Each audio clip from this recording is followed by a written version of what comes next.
Most of our marshals in place now, so in a matter of a very few minutes we'll be underway with that first race. Our finishing marshal just making his way here to the finishing line. We've got our first race of the afternoon on the line. It's race 1 in your programme, event 1, the 250cc Solo Open. 3-point scoring legs through to that big final at the end of the day. So let's have a quick look at the lineup of the 250s. Some very, very quick 250s in this southeastern centre. The 1 metre we've got coming up, not too many weeks away now, is the Inter Centre, and I'm sure it's going to be the southeastern centre that a class to be reckoned with at the Inter Centre. Underway we go then with a very quick 250 going past me, Jamie Pantry. He dives into that first bend in first place. I'm sure a lot of riders taking it very cautiously around that first bend. They've seen the slippery conditions in practice very, very cautiously, but Jamie Pantry really turning the power on, going down that back straight, gets himself a comfortable lead going into that second bend. I'm sure again he's going to be taking it a little bit cautiously coming off that pit bend. Down past us for the second time then, Jamie Pantry it is that leads from, in second place, number 26, Mark Giles. Sean Neal it is, it's got himself comfortably into that third place. That's before we get back to the gaggle of riders behind them, but look at the gaps that are opening up. Jamie Pantry really turning the pressure on in this first race of the afternoon. Mark Giles is second place, but it's asking a lot to close those sort of gaps. You can see he's riding very confidently, but he's a long way back from Jamie Pantry. There really are some big gaps. The field now starting to close up on third place Sean Neal, in the hands of Martin Drury in fourth place at the moment in those the darkest of the blue overalls of those two riders. I wonder if that gap can be closed, but as we look to the front we see the last lap flag go out this time as they come round. Jamie Pantry setting a pace that we really don't think anybody's going to be capable of catching at the moment. And Mark Giles, well, has Mark got problems as he's anxiously looking down at machinery?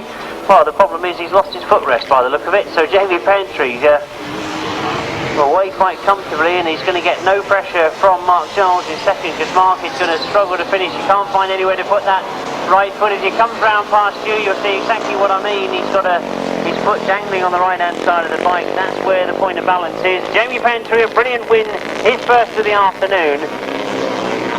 And as we watch Mark Giles come round, you can see that he's taking it very cautiously. He can't get any pressure at all on that right hand side of his machine, wondering quite where to put his foot. Sean Neal hangs on to that third place, and not being able to close up at all, Martin Drury takes fourth place.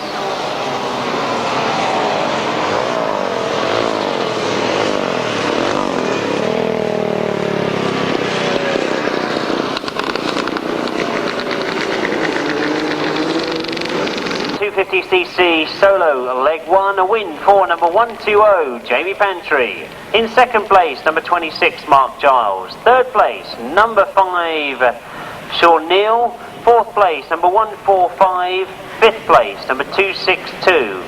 Sixth place number 71. Seventh place 361. Eighth place 321. Ninth place 181.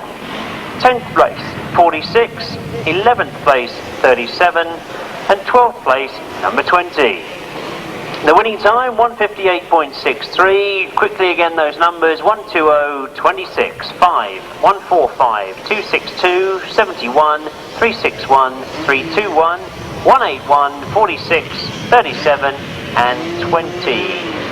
We move on to race 2. We stay with the 250cc, and can anybody be as quick round this circuit as Jamie Pantry? As we look to the lineup of the remainder of our 250 class as they get underway, look to see them break coming down past me for the first time. Oh, it's a good start from Dean Camier. To the front as they go into that first bend, so perhaps it's going to be a scrap later on in the day between Dean and Jamie Pantry, because he looks to have taken a similar line to Jamie Pantry as he gets himself established at the front of the field. Oh, a large group of riders collecting for that third, fourth and fifth place, but we'll pick them up as they come round past me for the second time. Dean Camier it is that gets away from Dave Mears in second place. Very closely together there. Nick White on the inside in third spot now as we look at them going around that top bend. Dave Mears still there in second, leading that pack of riders, but he's been closed on all the time. As you can see, we've got someone stopped on the far side. Fortunately, the rest of the riders did manage to avoid him. Slows down as he goes back towards the pits. Dean Camier then getting away from the rest of the field. Dave Mears still there in second.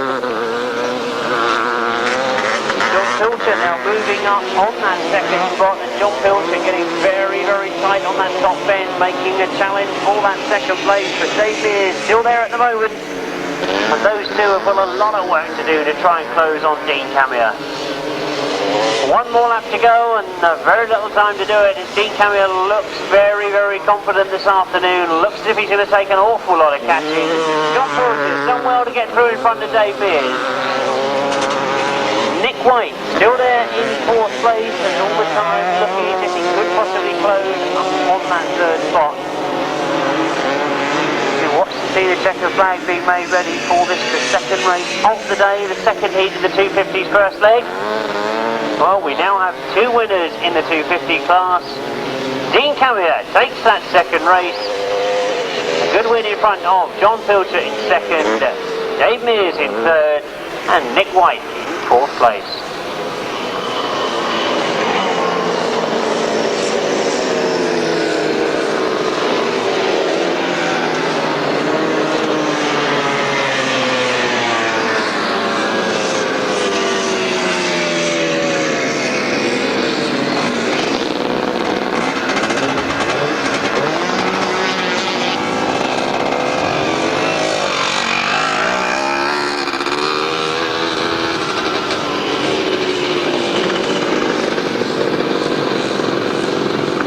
Race 2 then, we're still with leg 1 of the 250cc event 1, a win for number 44, Dean Camier. In second place, number 49, John Pilcher.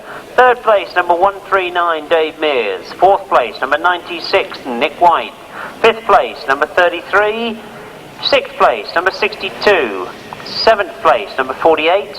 Eighth place, 247. Ninth place, 147. 10th place, 115, and 11th place, 47. No 12th finisher, the winning time, 157.29. 44, 49, 139, 96, 33, 62, 48, 247, 147, 115, 47, and the winning time, 157.29. So we've seen the start of the 250 campaign. We now move to the left hand, as I always call them, Kent style sidecars. That's race 3 in your programme, event 5. And this is where we've got to watch and see who it was that's allowed our reserve rider to come in. So let's try and pick them up on the start line.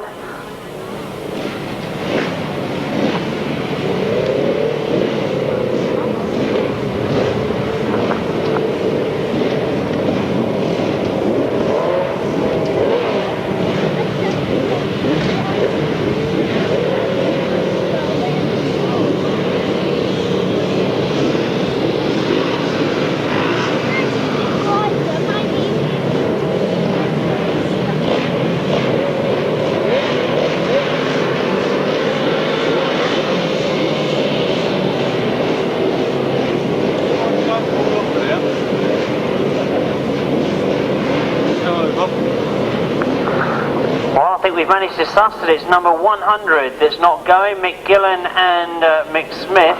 So it's Mick Gillen and Mick Smith, their place being taken by number 69, Brian Townsend. The number 69 is on the start line, taking the rise by the look of it of outfit number 100, Mick Gillen. Underway we go then, and a very, very quick start for number 108, Bob Miles and Keith Miles as they go into that first bend, but it starts to get tight on that final corner as we've got one of our outfits completely spun round on that first bend. Well, a very good recovery from outfit number 126, Martin Cuff. but it is still number 108, Bob Miles and Keith Miles, that have got away and got themselves to the front. John Fish has moved up in second place. Well, of course, I've seen John Fish race an awful lot. A bit unlucky back up there at the British Championships last week. Well, our reserve rider, number 69, Brian Townsend, back in fourth place at the moment, but looking to close on that third spot. Oh, it looks to be a good scrap at the front of the field now, as John Fish has managed to take that wide line round that top bend, has got himself to the front, but you can see there's no giving up from Bob Miles. Those two start to close up as they come off that pit bend. But John Fish it is that comes past me. John Fish and Gary Moore leading from number 108, Bob Miles and Keith Miles. Still there's scrap going on for this third place. On the inside, Dominic and Doyle and Peter Taylor. They still look to have that third place just from Bernie Townsend in second. Oh, I should say fourth. Looks like a second place, doesn't it, where they're scrapping on the far side there. Two outfits almost together as they go past me on the far side. And I'm sure a lot of eyes are still on John Fish, who leads quite comfortably now as he goes past us. Bob Miles, after losing that lead, now looks to be struggling to stay in contention with John Fish. Bernie Townsend has now gotten that third place. It was along that back straight that he made up that third place. Looks as if there's all sorts of problems for Dominic Doyle, as he's gone very, very wide again on that top bend. But we look to see the checker flag being raised for the first of the left-hand sidecars this afternoon. It is John Fish and passenger Gary Moore that take it. From in second place, number 108, Bob Miles and Keith Miles. Third place, and he worked hard to get it, for number 69. That's, of course, our reserve rider coming in, Bernie Townsend and Mick Cadell.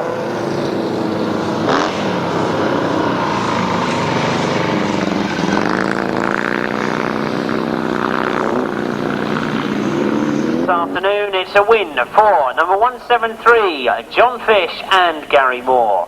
In second place, number 108, Bob Miles and Keith Miles. Third place, number 69, Bernie Townsend and Mark Cadell. In fourth place, number 19, Dominic Doyle and Pete Taylor. Fifth place, number 126. Sixth place, number 21. The winning time, 2:15.54. 173, 108, 69, 19, 126, 21. And the winning time, 2:15.54. For in your programme, we should see a lineup of Luke Pachol, Nevill Penfold, Phil Davis, Tommy Penfold, Bill Penfold and John Arnott. Now John Arnott was the one that I hadn't seen signed on when I was up there earlier on this morning, but if we quickly check, yes, he's on the line, so good news in that respect.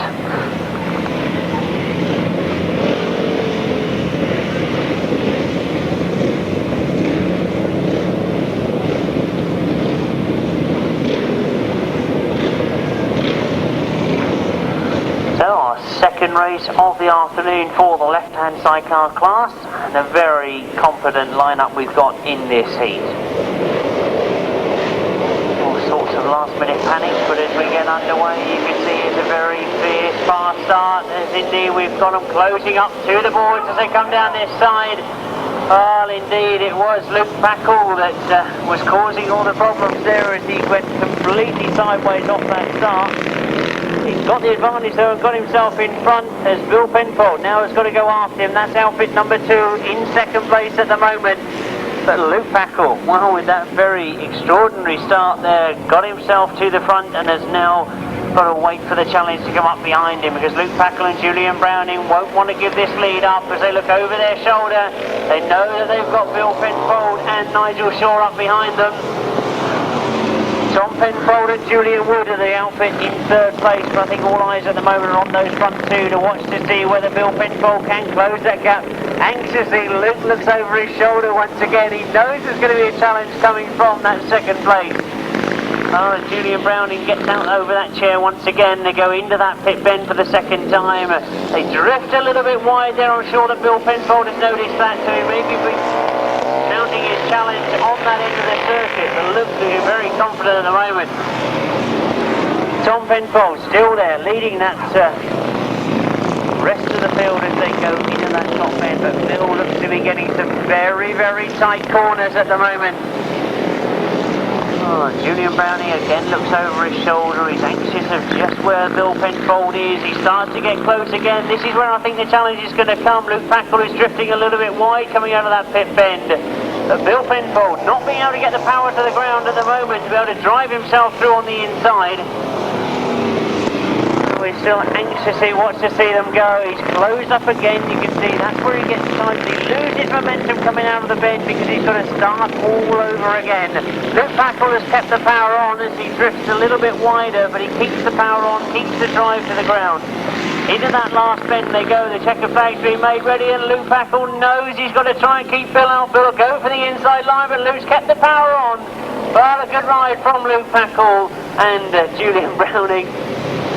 Nevill Penfold and Nigel Shaw trying everything they possibly could, but just not being able to put enough power to the ground to get the drive coming out of those bends. They have to stick for a second place.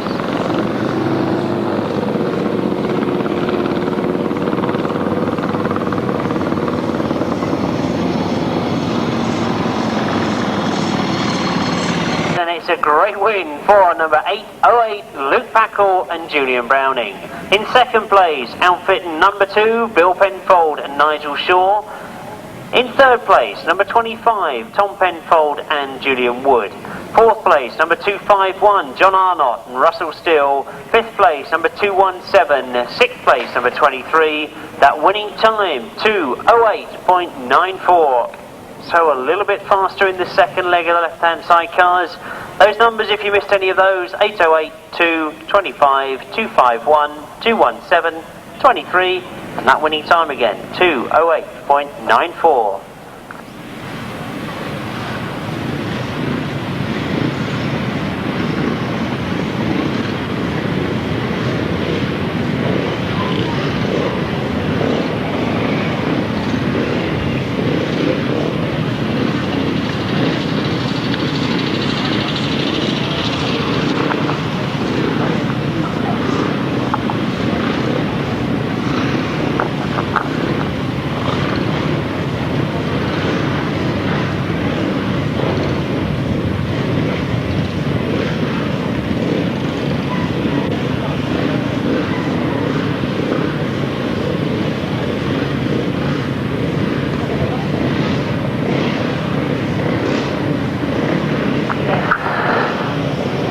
To the lineup for race 5. One addition I can give you to this race is number 228. That's Wayne Andrews. 228, he in fact is on the line.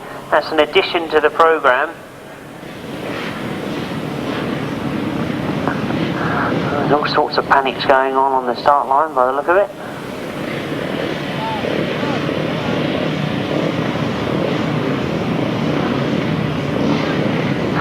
I think it was Roy Sizemore that was having problems. Jack Walker quickly to the rescue. He looked as if he didn't have any tear-offs on the front of his visor.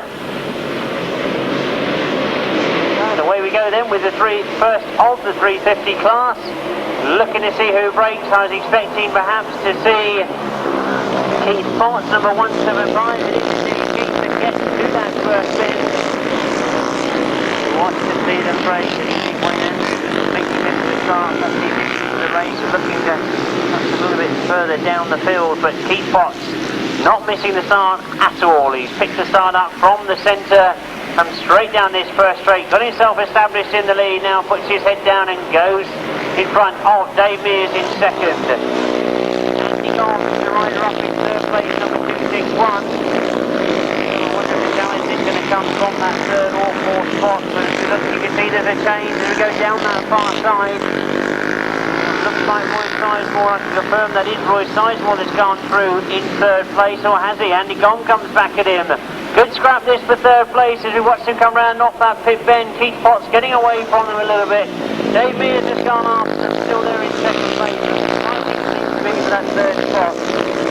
Andy Gom on the inside, Roy Sizemore on the outside of a go to say, but you can now see he's just got himself a wheel in front and he opens that gap up going down the back straight. He might even close on Dave Mears. One more lap to go in the first of the 350s, and Keith Potts doing very well at the moment, staying away from the rest of the field. Dave Mears is still there in second, Roy Sizemore third, Andy Gom in fourth. We wait a little while for rider number 26 in fifth place, that's Mark Giles. Checkered flag being made ready. This is going to be a great way to start the afternoon off in the 350 class for Keith Potts as he comes round off that big bench for the last time.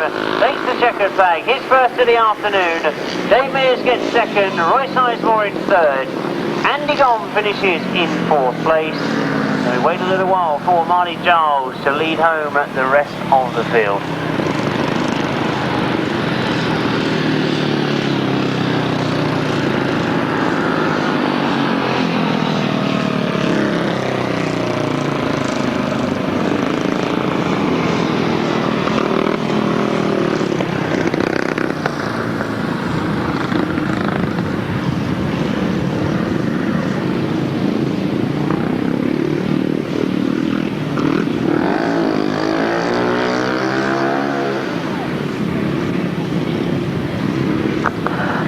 Race 5 and a win for number 175, Keith Potts. In second place, number 139, Dave Mears. Third place, number 231, that's Roy Sizemore. Fourth place, number 261, Andy Gom. Fifth place, number 26. Sixth place, number 36. Seventh, 58. 8th, 69. 9th, 228, and 10th, 20. The winning time, 148.32. Race 5 it was, the first of the 350s, their first outing this afternoon, and a good win for number 175, followed home in second by 139, third 231, fourth 261, fifth 26, sixth 36, seventh 58, eighth 69, ninth 228, and 10th 20. That time again 148.32, so we compare that time to the next race that comes to the line, because that's 350s as well.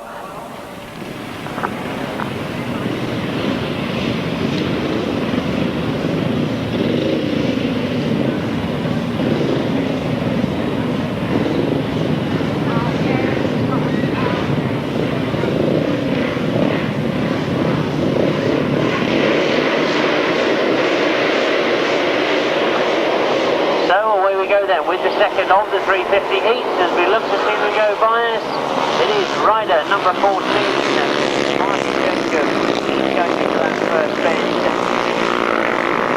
Well, again, you can see that one or two riders have decided to break away from the rest of the field.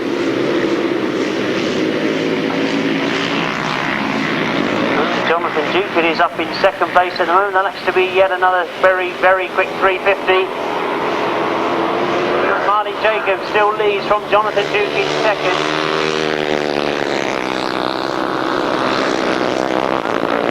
Fighting that place in the red and overall on the outside, but maybe we can't identify who that might be on the inside. It's Mark Harris, number 260. So as they come round off that pit bend for the second time, no disputing the fact that Marty Jacobs is leading from Jonathan Duke. Mark Harris comes in third place.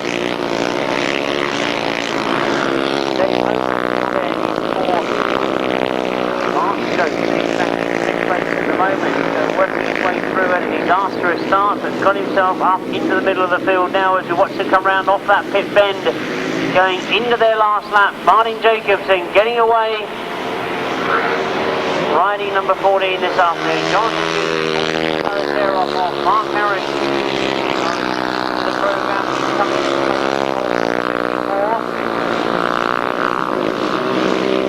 wondering, as indeed I was a little bit earlier, why Mark Harris is out there. Well, he's taking the place of rider number 54. The checker flag could go out though for race 6, and we get our second winner in the 350 class. It is number 14, Marty Jacobs. Jonathan Duke, number 25, gets second. Mark Harris, number 260, takes third. And number 17, David Homer, takes fourth place. That's a very very, very quick 350s down here in the southeast. I look with interest towards that into centre in just a couple of weeks' time. Will it be the southeast that take all the honours? Well, we'll have to wait and see. That's down at the Stenning track, of course, run by the Brighton Club. A great venue for the Into Centre this year. And I think it's worth saying that we've got to say well done to Neil Scopes as well. Not out in the 350s this afternoon. We will see him on a 500, but those of you that haven't seen the press may not be aware that Neil picked up 4th place in the 350 championships last week up at Severn Valley. Just been told to let you know, the marshals, that there will be just a very, very quick practice. If I look over on the far side there, just 2 laps practice been allowed. And that looks to be like Nevill Penfold is going to practice, so well, on the far side. Not the bottom by the looks of it, just going straight out.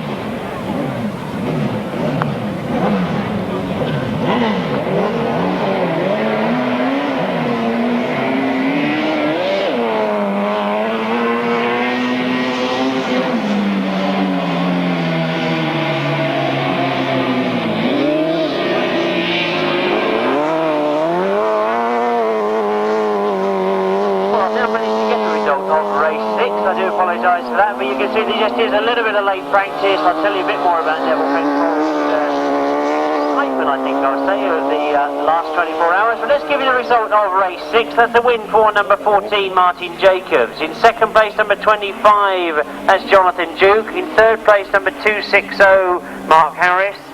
4th place, number 17. 5th place, 21. 6th place, 27. 7th place, 48, and the winning time, 1:48.17.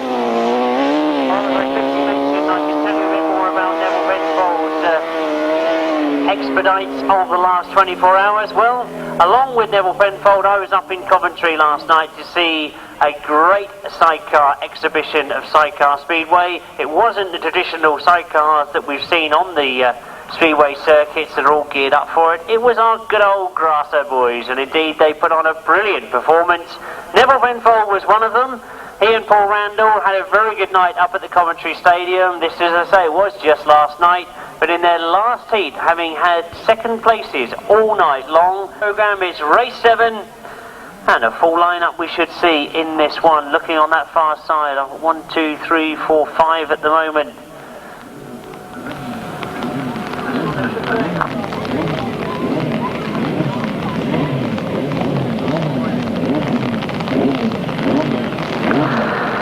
And I'm sure they're going to get us all at it on this one, because of course the non-starter in race 7 is Bob Baisby. But you might remember all that confusion I gave you a little bit earlier about the fact that 99 is not Pete Colvin. It was due to be, and Mike Baxter was due to be a non-starter, but they've done a little swap round. Mike Baxter is physically fit, Pete Colvin isn't. Mike Baxter's bike isn't very well, Pete Colvin's is. So they joined together, one fit rider with one fit bike. We've ended up with number 99 being Mick Baxter and passenger Adam Cooper-Smith.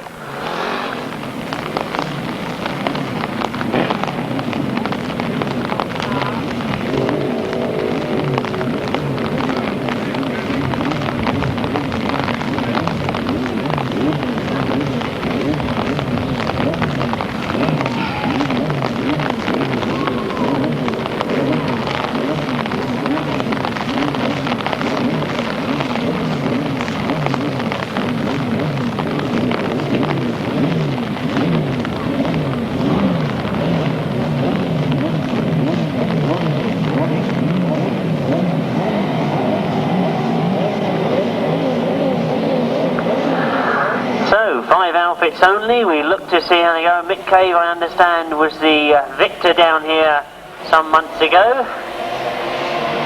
And he looks to have made a good start at the moment.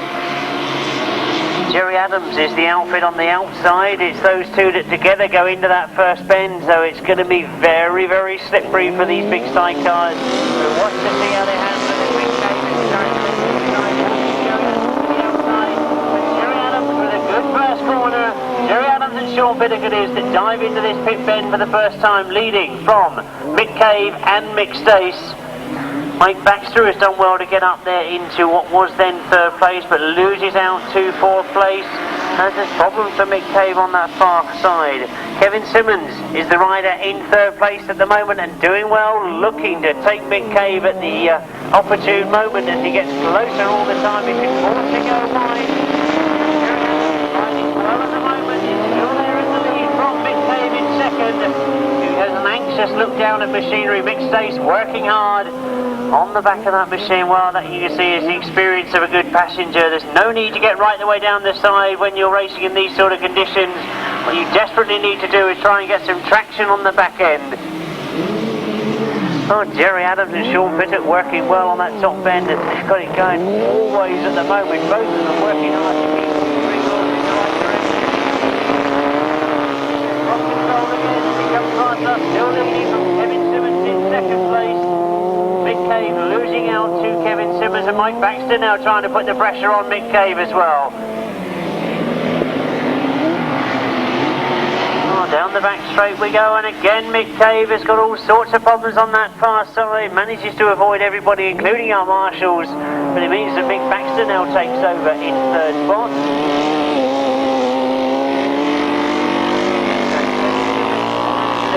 Peter Lane still there in second, and they take that second place. It's a good second place for Kevin Simmons and Peter Lane. First place, of course, to Jerry Adams and Sean Pittock, Mick Baxter and Adam Calvert-Smith finishing third. Colin Hutton and Tony Baisby in fourth, and it is a disastrous start to the afternoon for Mick Cave and Mick Stace. They finish in fifth place. And Sidecars first race of the afternoon for the big class, and a win for number 55 Jerry Adams and Sean Pittock. In second place, number 32, that's Kevin Simmons and passenger Peter Lane. In third place, number 99, a change this one, it's Mick Baxter and Adam Cooper Smith. In fourth place, number 3, Colin Hutton, and in fifth place, outfit number 5. The winning time, 1:54.62. Those numbers again, race 7, 55, 32, 99, 3, 5, and the winning time, 1:54.62. Well, a lot of changes in race 8. Of course, no Mick Baxter and no Dave Steer. No John Fish, but his place being taken by Ian Holmes. So we end up with 3 outfits only. A chance then to see Richard Jenner in action.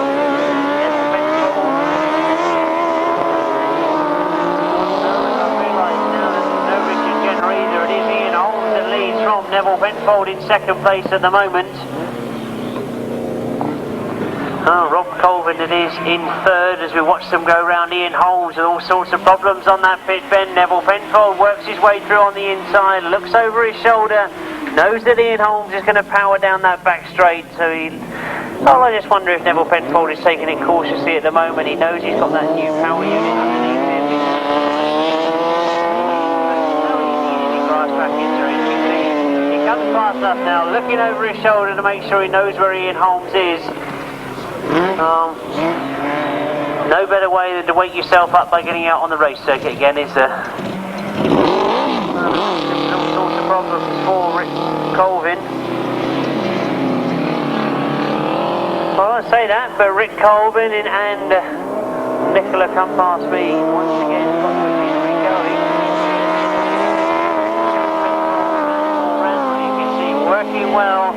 Interesting once again to watch the movements of the passenger. You normally expect to see Paul Randall very, very low down, but in these sort of conditions he's got to be able to move back up on the back of the seat to take control of that back wheel very quickly, so he cautiously stays just down a little bit. It's an outfit built for their particular style of riding, a little bit different to many of the outfits that are out there. As they come round off that top bend, we see the checkered flag go. The first of the afternoon for Nevill Penfold and Paul Randall. Ian Holmes and Jason Holmes take second, and we of course wait some time for number 112 after that little mishap they had on that top corner, Rick Colvin and Nicola Colvin. I'm pleased to see them. They come through and take the checkered flag. third spot.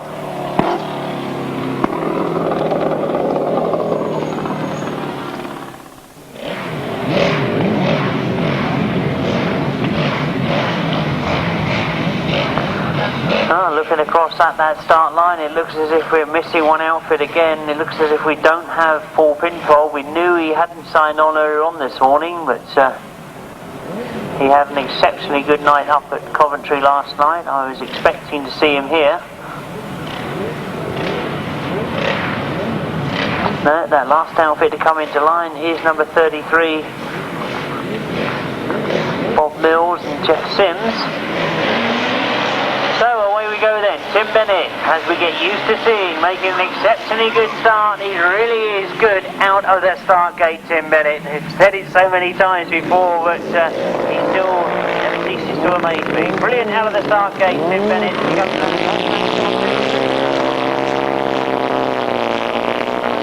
Working hard as they come down this first straight.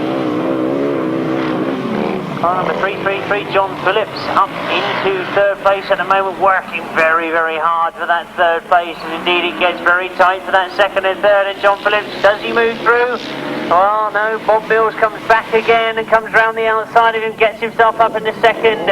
Well, interesting to see Rob Wilson back in fourth place. Watch to see whether Rob can work his way through. And Lenny also in that gaggle of riders for that second and third place.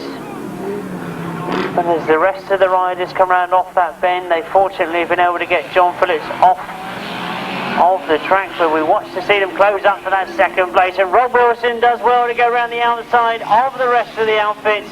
Tim Bennett still comfortably there in front. Rob Wilson now has moved up into second place. Andy Glennie looking to come through.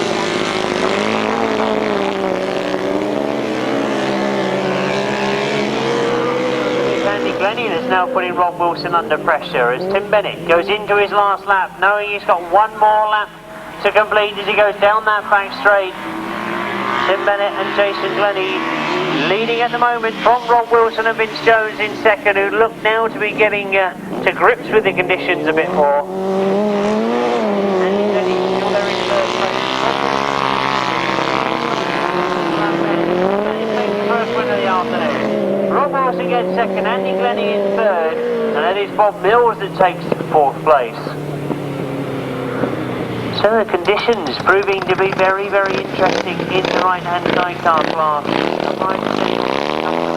riders struggling to get some grip to the ground. 12, Tim Bennett and Jason Glennie. In second place, number 24, Rob Wilson, Vince Jones. Third place, number 15, Andy Glennie and Lee Barwick.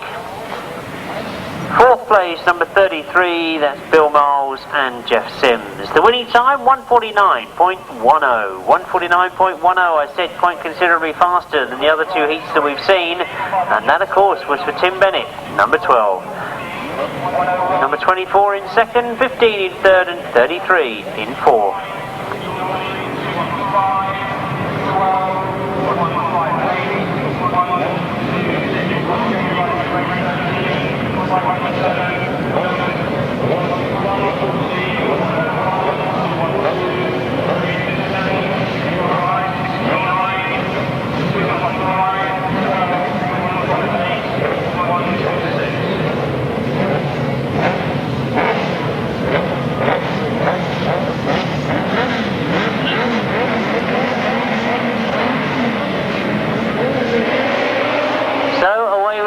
We look to race 10 that's left the line already, and as they break going down that back straight, they start to get themselves sorted out. Oh, watch to see them go round that first bend. We'll pick them up as they come round.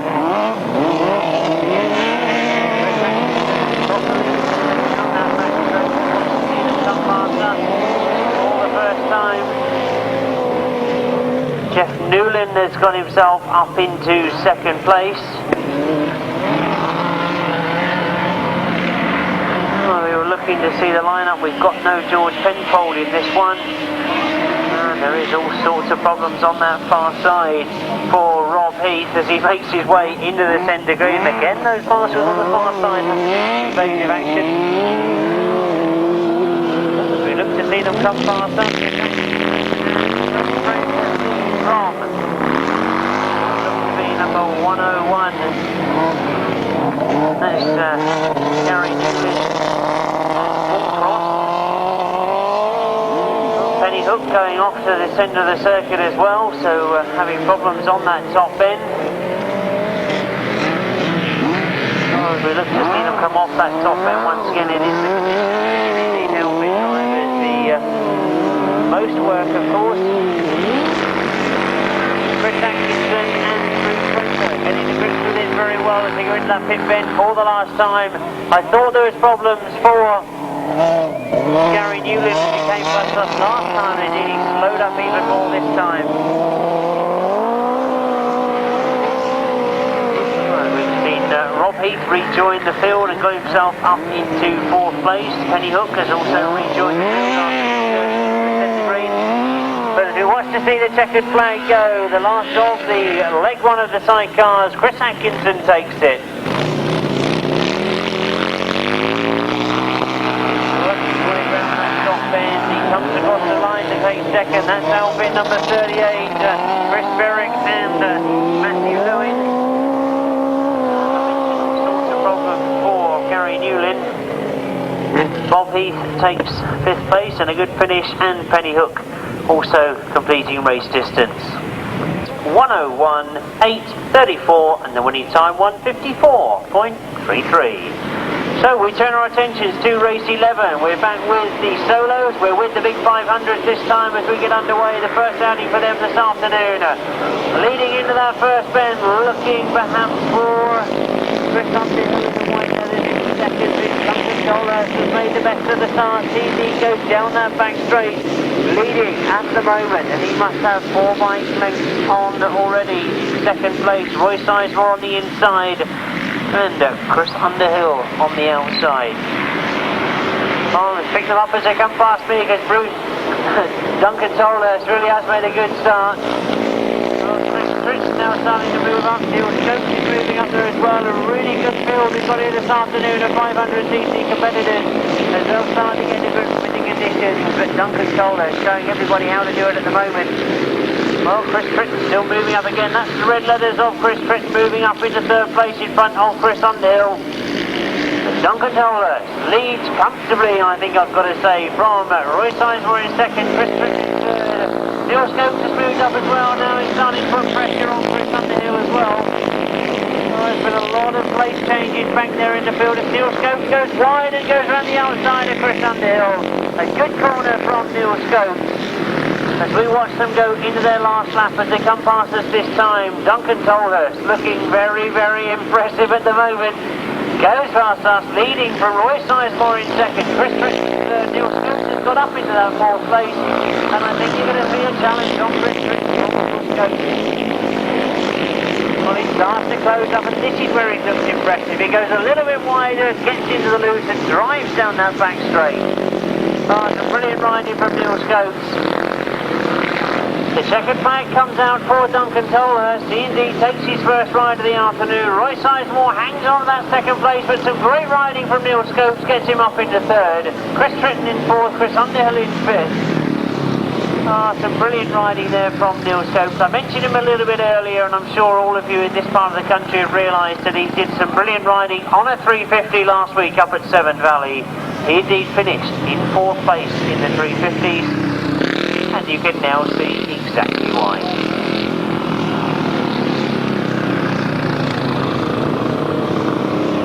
First leg of the 500cc solos. I can see we've already got the riders for the next race on the line, so let's give you these numbers quickly. First, 74. Second, 231. Third, 15. Fourth, 3. Fifth, 81. Sixth, 32. Seventh, 261. Eighth, 22. 9th, 73, 10th, 2, 11th, 19, the winning time 1:48.97. Well, I think we managed it. We've managed to get all those numbers out as we get underway with the start of race 12. Already starting the is Robbie Fuller that's got to the front. And Robbie Fuller was not here earlier on in practice. We thought he might have been a Monsanto, but he now indeed has got here and he leads going down that back straight from Adrian Mower in second place. So 154 is Adrian Mower's number. Watch to see him come round off that bend, but Robbie Fuller gets to the front and stays there as Adrian Mower now is in second place. 1, 2, 3, Mike Trevor is up in third. Already coming under pressure for that third place. Wondering if we're going to see a change. Indeed it is. 04, Ricky Stanford that closes up on him. Well, there's a bit of a gap then after Ricky Stanford, but as we watch to see them come round off that pit bend, let's pick them up for you once again as Robbie Fuller sets the pace for the rest of the field to follow. Adrian Mower in second, Mike Trevor in third, Ricky Stanford in fourth. It's in core three. But my eyes at the moment on Robbie Fuller. Well, we don't see him an awful lot on the grass track scene, but when we do, he's normally in this sort of form. A very, very confident 500cc rider on the grass.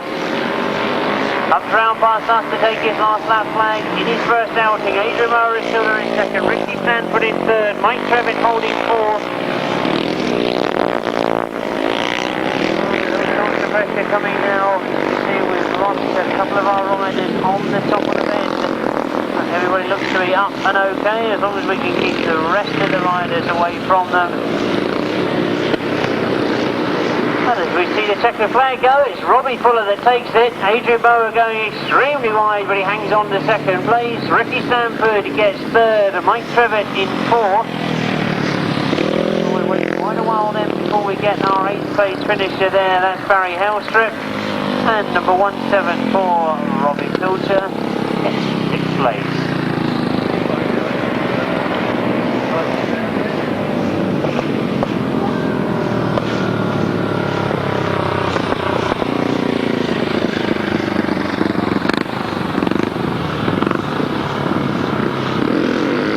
Event 3 in the programme, and it's a win for number 6, Robbie Fuller. In second place, number 154, Adrian Mower. Third place, 04, Ricky Stanford. Fourth place, number 123, Mike Trevor. Fifth place, number 888, Barry Helstrip. Sixth place, number 174.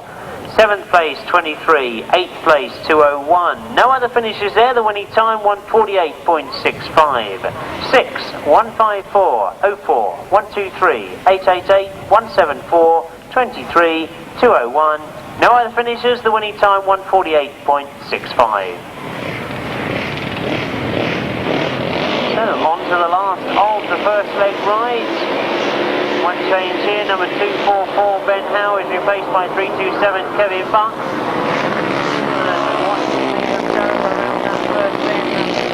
Very, very quick. Got to the front. Easy brakes going down that back straight. It's Sean Casey that's gone after him in second. As they come round off this top bend, well, I'm sure you've all seen Steve Wilson ride many, many times. He's very, very quick when he's in the right mood. Sean Casey, the Ipswich Junior Speedway rider, we've seen a fair amount of the grass track, and we've now seen got up into the adult class and looks very, very good. He holds second at the moment. Will of course travel down here with Robbie Fuller, but he's seen how well Robbie's done. I'm sure he'll be looking to close on Steve Wilson if he can.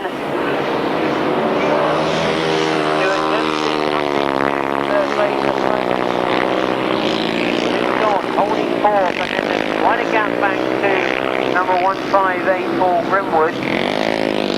And I think if you're like me, you've got your eyes on those front runners at the moment, and Steve Wilson looks very, very impressive at the moment. Comes round off that pit bend, looking absolutely in control as he goes past us to take his last lap flag. Sean Casey not able to close the gap at all.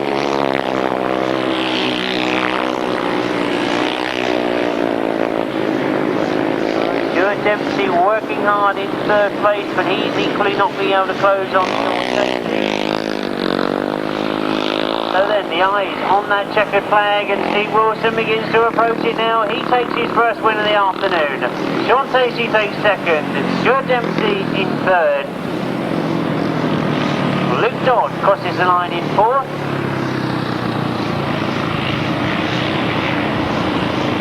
As we wait quite some time before we see our 5th place finisher, but that is in the hands of Paul Grimwood.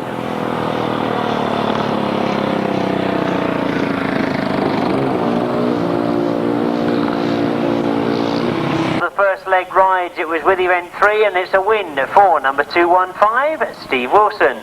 In 2nd place, number 101, Sean Tacey. 3rd place, number 12, that of course is Stuart Dempsey. 4th place, number 65, Luke Dodd. 5th place, number 158, and 6th place, 212. No other finishers in race 13. The winning time, 1:45.09. 215, 101, 12, 65, 158, and 212. So as we move on to the 2nd leg rides, we move back to the 250cc class.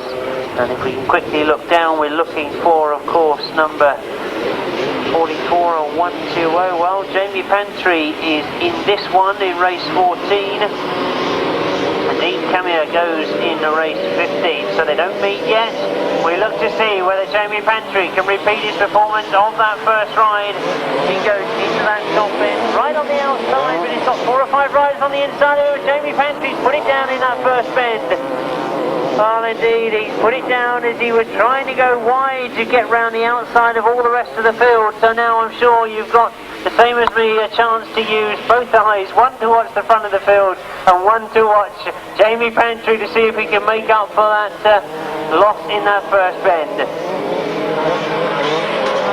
Steve Syrat is the leader at the moment. As I say, I'm sure a lot of eyes are going to be on Jamie Pantry because he's a very, very quick and confident 250 rider. He's already made up 1, maybe 2 places on that top bend as it gets very close on that top bend. And we watch as they come past us for the 2nd time.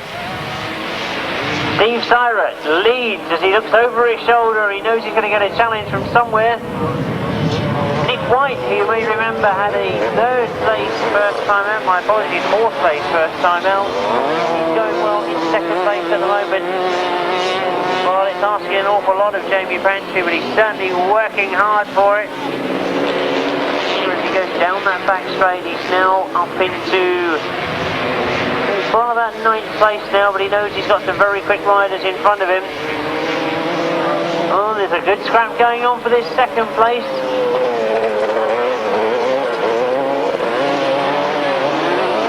Well, I wondered if I was going to have to pronounce this name, but I'm sure that that is in 2nd place. Look, it is Wogie Giles. I didn't think I was going to have to use that name this afternoon. They tell me it's Wogie Giles, that's what he's known as. As the checker flag goes out, we can see that it is number 62, Steve Syrat that takes it. Wogie Giles takes 2nd. Nick White takes 3rd. In 4th place, Paul Steele. And we count the riders fast as 5th, 6th, 7th, 8th. I think that Jamie Pantry is down in about 8th or 9th position. I'm sure Dean Camier is looking from the pits at the moment, knowing exactly what's happened to the unfortunate Jamie Pantry.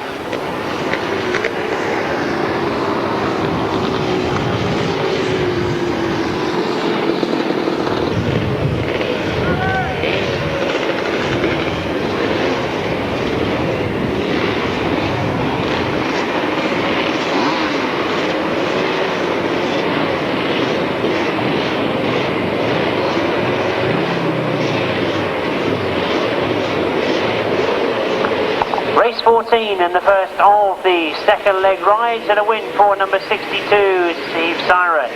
Well, I can see we've already got race 15, so I'll give you those numbers a bit quickly. If you want to do that after this race, I think that's probably going to be easier. So let's enjoy the race that we got out on the track at the moment. I'll give you the official results of race 14 and 15 together. We'll watch the race that we've got in prospect, because I'm sure if I try to give you those numbers out while the bikes are coming past you, you'll be watching the bikes, not indeed the programme. So let's pick it up as we go. As I mentioned earlier on, we saw Jamie Pantry, who'd had a win first time out, be very unfortunate as we watched them go by. In 2nd place at the moment, Dean Camier, but leading number 120.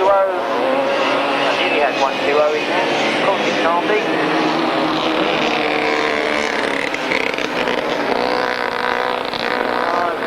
See them come round. It looks to me very much like Dave Mears, but he's changed his load by the look of it. I'm looking for number 49. It's John Pilcher.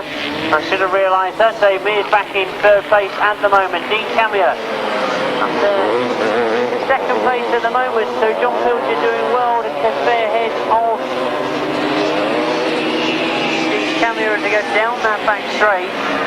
Oh, John Pilcher has been putting in some good results as well. He had a second first time out, and look at the change that's going on in second place. Oh, Dave Mears going round the outside of Dean Camier, but hasn't he successfully? Dean Camier still fighting through on the inside. Those two together as they go past us. Mark Giles is up in fourth, but I think all eyes at the moment on that second and third place, because you see we've now got a change. Dean Camier, I mentioned, would have been watching from the pitch to see what happened to the other rider that had a win first time out. That was Jamie Pantry. He knows that he didn't score very well in this one. He indeed looks to have some sort of problem, and he is slowing down as the race goes on. John Pilcher still leading, and indeed takes the win. Dave Mears gets second. Dean Camier in third. Mark Giles takes that fourth place. And Sean Neal finishing in sixth.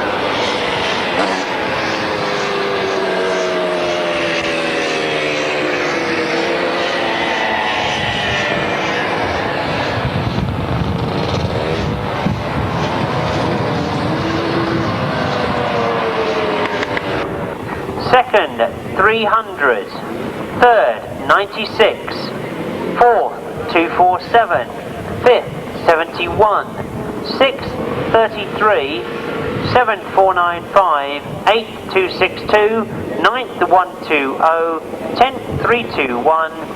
11th, 46. 12th, 115. And the winning time, 158 exactly. 158 exactly. Oh, for those of you that keep all your programmes 100%, I hope I've been quickly able to catch up with those results there. That's races 14 and 15, the 250 second leg, which I think has made a very interesting 250 competition. We move on to race 17. This is the left-hand sidecars. Let's look to see who we've got going in this one. Oh, it would help if I looked at race 16, wouldn't it, really? It's a change for number 100. No Mark Giles, but it is Nevill Penfold that gets away as the big front coming past us for the first time. Number 251 is John Arnott on the inside going after Nevill Penfold as they change going into that first bend. A good scrap between these front two as they come out of that first bend. Nevill Penfold had allowed John Arnott to go through on the inside of it, now recovers on the exit of the bend, goes down that back straight, leading into the pit bend for the first time. Oh, looking back for John Fish perhaps, he's back in fourth place at the moment, but Nevill Penfold gets away from John Arnott in second. Bob Miles and Keith Miles up in third place with John Fish back in fourth at the moment. John Fish, of course, had a win first time out. He'll be looking to make better places than this. Nevill Penfold had a second first time out, going well in the lead at the moment. John Arnott with a fourth place, picked up only 3 points in his first ride, but he's going well in second at the moment. Oh, Nevill Penfold and Nigel Shaw leading. As we can see, all sorts of changes going on for that third place, as it really does start to get close for that third place. Pressure now coming from John Fish, but as I mentioned many times when I've been commentating, you watch the sidecars, when one outfit is putting pressure on to try and create gaps, you can see that somebody behind might be able to fill the gaps that you leave. Well, John Fish has done well to get past as he goes down that back straight into this pit corner. Nevill Penfold into his last lap. John Arnott follows him in second. John Fish is now up into third place, as indeed Bob Miles has missed out two riders there, and he gets himself back into fifth place. As we watch them go down the back straight, it looks as if Nevill Penfold is going to do his campaign no harm at all in race 16 as he comes round off that pit bend. Nevill Penfold and Nigel Shaw come towards the checkered flag to take their first win of the afternoon. John Arnott passenger Russell Steele. They take second, as indeed taking third place. They won first time out, they got third this time, John Fish and Gary Moore. We've got a win now for Bill Penfold and Nigel Shaw. It's outfit number 2 that goes in first place. In second place, number 251, a good ride from John Arnott and Russell Steele. Third place, number 173, John Fish and Gary Moore. Fourth place, number 217, Phil Davis and Rick Davis. Fifth place, number 108, no other finishers. The winning time 2:03.90. Race 16 then, 2, 251, 173, 217, 108. The winning time 2:03.90.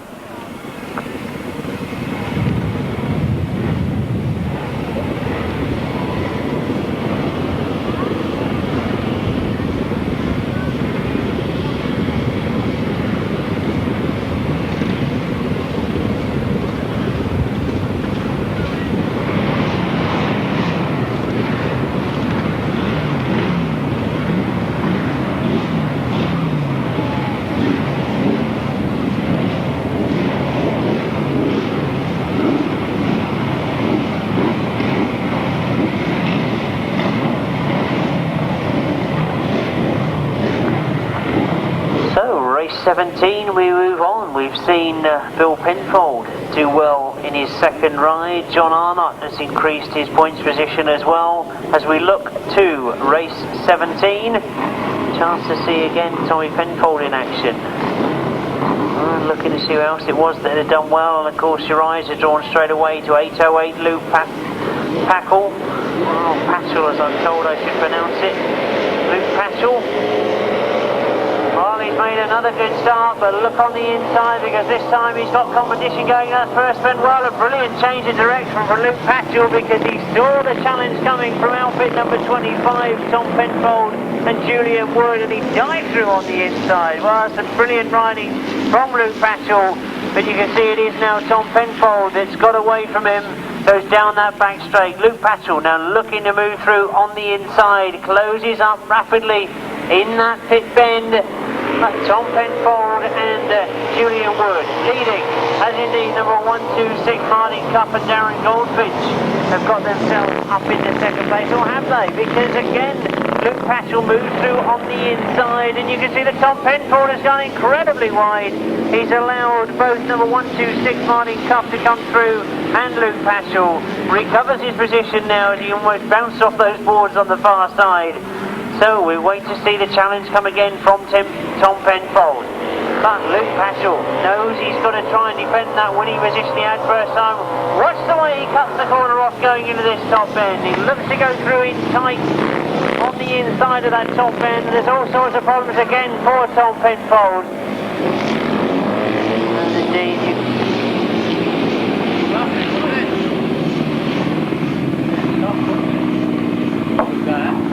oh, did we?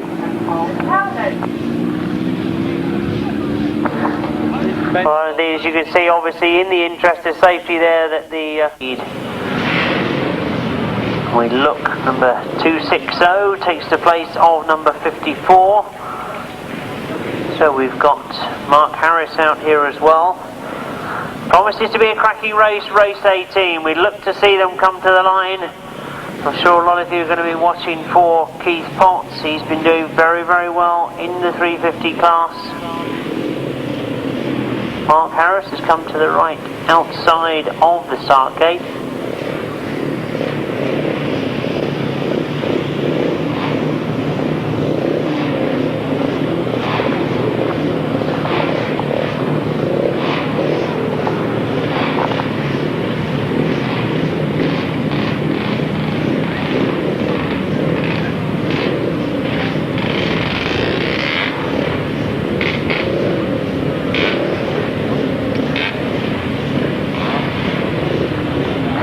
One other addition to this race is number 228, that's Wayne Andrews.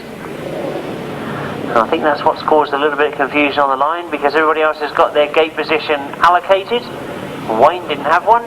and he'd ended up in Keith Potts's gate. So a little bit of shuffling around.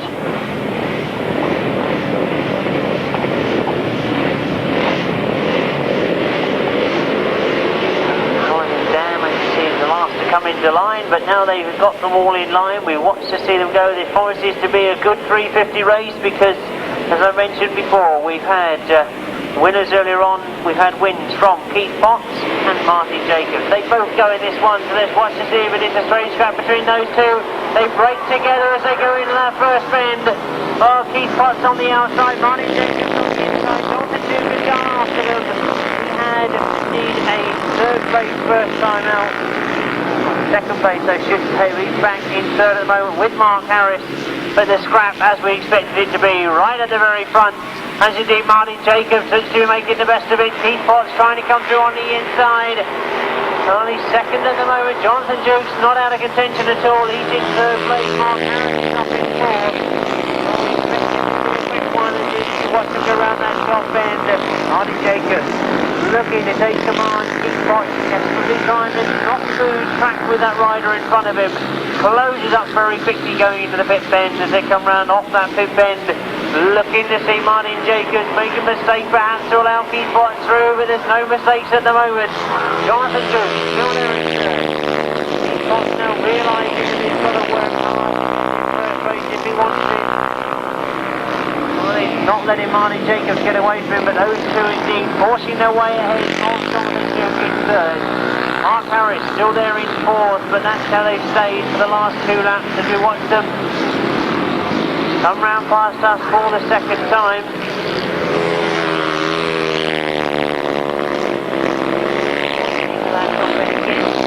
Right, Martin, see the problems of Martin Jacobs. The Martin Jacobs pulls out on that top end. Oh, a great shame for Martin Jacobs, but it does mean that pressure that Keith Potts has kept up has now counted. Indeed, he comes round past us to take the last lap flag. This is his last lap that he goes into, and Keith Potts will keep his maximum. Jonathan Duke now under pressure from Mark Harris as they go into that top bend very, very closely. Mark Harris go around the outside of Jonathan Duke. Looks to do it on that top end, and indeed has he done it as they go down that back straight. Those bikes almost together. So very unfortunate that for Martin Jacobs. As they come into the checkered flag. There goes the checkered flag, and Keith Potts it is that takes it. Mark Harris does get through for that second place, and Jonathan Duke finishes in third. Well, that looks a very distinguished figure coming round for fourth place, because that does indeed look to me like Colin Sweeby, number 27.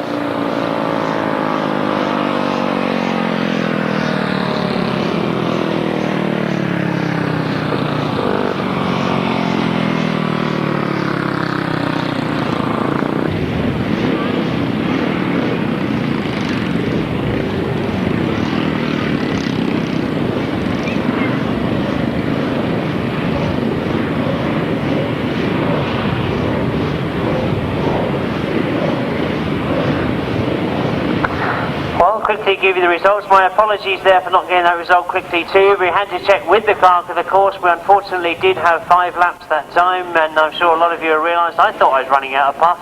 The clerk of the course has decided, as indeed the race distance is 4 laps, the result stands as they were at the end of 4 laps. So great shame that for Mark Harris, because he did make a change in the extra lap, but the result reads as a win for number 175, second 25, third 260, fourth 27, fifth 36, sixth 228, seventh 9 and 820. We'll pick up on the race we've got out on the track at the moment, but indeed I'll give you that result again when this race has finished. We'll watch to see them break as they come round off that pit bend. Race 19 it is that we're watching as they come off that top bend. Well, we've got some very, very quick 350 riders here at the moment. Dave Mears is one of them, and he leads. That's indeed number 21 in second. Mark Stokes, that's good to see. Mark didn't have a very good ride first time out. He's now got himself up into second place. Going well as they go down that back straight. He's got a lot of work to do to try and catch Dave Mears. Oh, looking to see the rest of those riders close up. Can't quite see who that is that's on the middle of those two riders, but Dave Mears certainly leads. Roy Sizemore is on the inside. It was number 6-1 and Tom that I'm starting to recognise. He's up to go through. He's the one that's losing out on those two that are breaking away from him. Those two are indeed in second, Roy Sizemore. In third, but very closely in third, Mark Scopes. Dave Mears goes past us to take the last lap flag. Roy Sizemore looks over his shoulder, knows Mark Scopes is there somewhere. Andy Gong still there in fourth place. That's down to Pantry, got some sort of problem with that machinery. Well, a good ride this for Dave Mears. He had a second first time out, so this will do his point scoring no harm whatsoever as they come round to take the checker flag this time. Dave Mears it is that's going to come across the line for a win second time out. In second, Roy Sizemore. Third is Mark Scopes. Andy Gom gets that fourth place.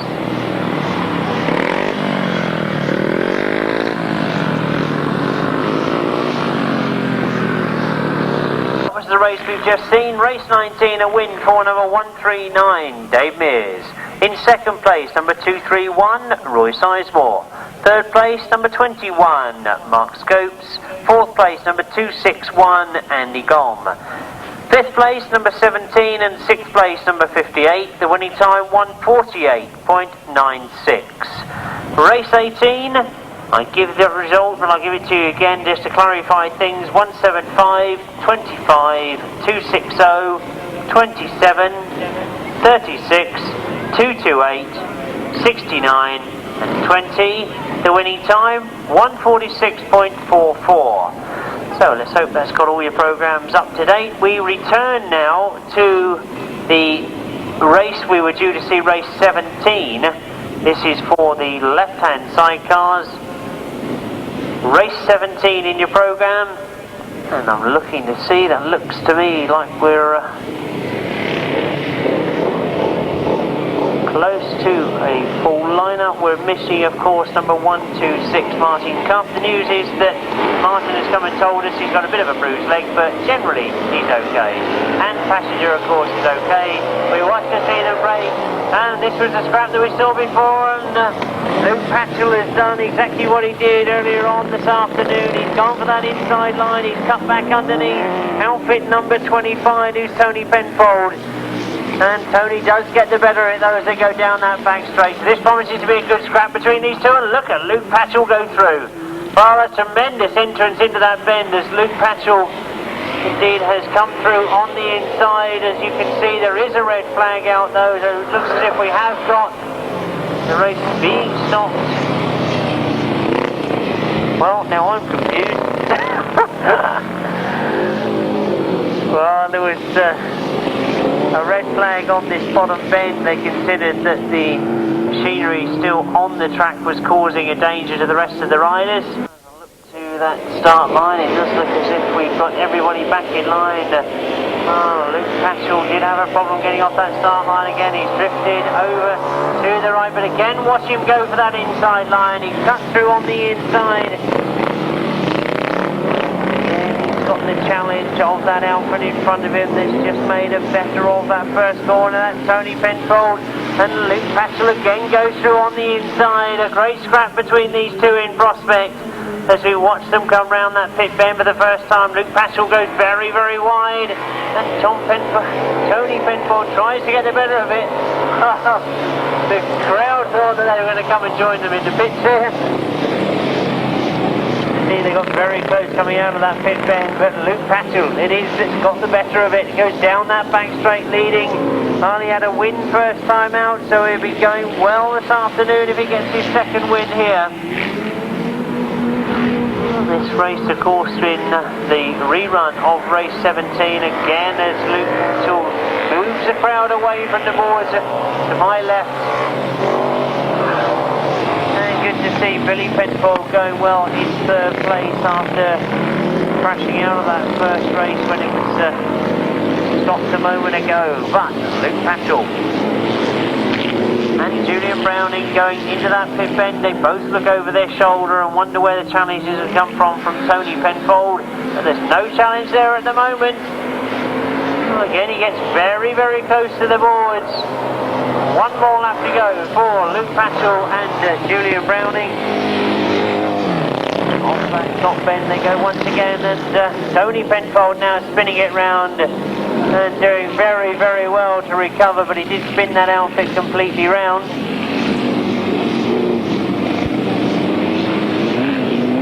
They come towards the checkered flag. We've seen the last lap flag go, although there is a red flag out on the circuit.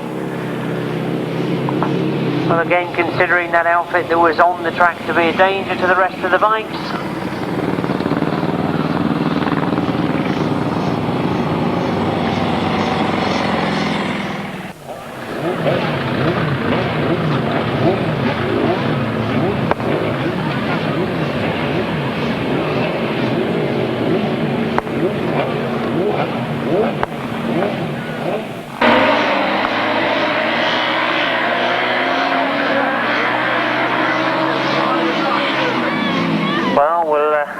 Pick up the result of race 17 for you in a very few moments. We've got a bit of a query on that one. On the track at the moment. It's number 33, Bob Miles, that's got the lead at the moment from Robbie Wilson in second place and looking to go through to the front. I think this track is starting to dry out now. They're picking up a lot more drive coming out of that pit bend as they go into the top bend. Around the outside. Very, very tight. Outfit number 33, Bill Miles. He is going well this afternoon, Bill Miles, and passenger Jeff Sims. Down the back straight they go again, as you can see Rob Wilson and Vince Jones are turning the power on again. They look very, very quick out of that pit bend, but this is where they seem to lose it. They're going wide on this track. It's a much tighter line, but Robbie Wilson has done enough to stay in front of it. Rob Heath and Bob Knight still there in third place, but have been out of contention of those front two. It's Rob Wilson and Vince Jones that look to be going well. One more corner to negotiate for them. This is the one where they drift a little bit wide. They've gone in much, much harder again this time as they go wide. On the outside. There's the checkered flag. Bob Miles takes second. Number 8 finishing now is Rob Heath. They come round to the line. Outfit number 101, Gary Newlin. In second place, number 33, then we're looking at Bob Miles and passenger Jeff Sims. Third place, outfit number 8, Rob Heath, and fourth place, number 101, Jeff Newlin.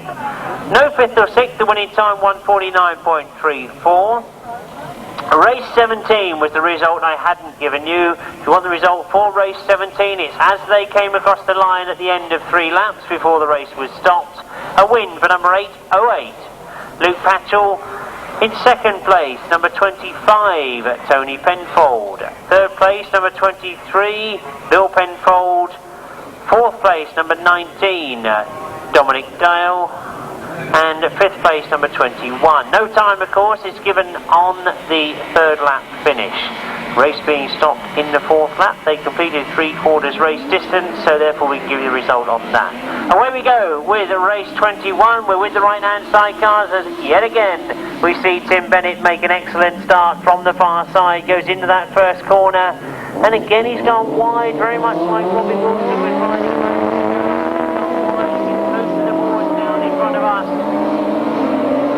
Outfit number 3 is Colin Hutton, that's slotted up into second place, but we watched Tim Bennett. You remember that Tim Bennett had a win first time out.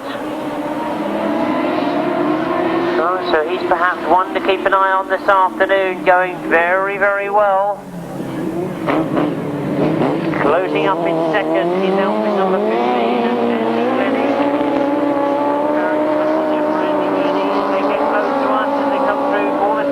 Colin Hunt still there in second place, outfit number 112. 2 is Rick Colvin and Nicola Colvin as they fight with the outfit getting around that top bend, as we watch to see Tim Bennett going exceptionally well this afternoon. Goes out wide bend. They're finding a lot more drive as they go into these bends. It's a very, very hard surface, so we wouldn't expect it to kick up and rut too much, so they'll be able to put plenty of power to the ground. And Andy Glennie is now starting to close up on Tim Bennett. So Andy Glennie really did pick up some power coming out of that pit bend. He's dived into this top bend. He knows that Tim Bennett goes wide. He's looked up inside of him, goes wide, fills Tim Bennett in as he comes past and takes the checkered flag. Oh, a brilliant ride from Andy Glennie as he passes Tim Bennett and Jason Glennie. Colin Hutton gets third place. And fourth place to number 112, Rick Colvin. Number 15, that's Andy Glennie and passenger Lee Barwick. In second place, outfit number 12, the leader for so long, Tim Bennett and passenger Jason Glennie. In third place, outfit number 3, Colin Hutton and Tony Baisby.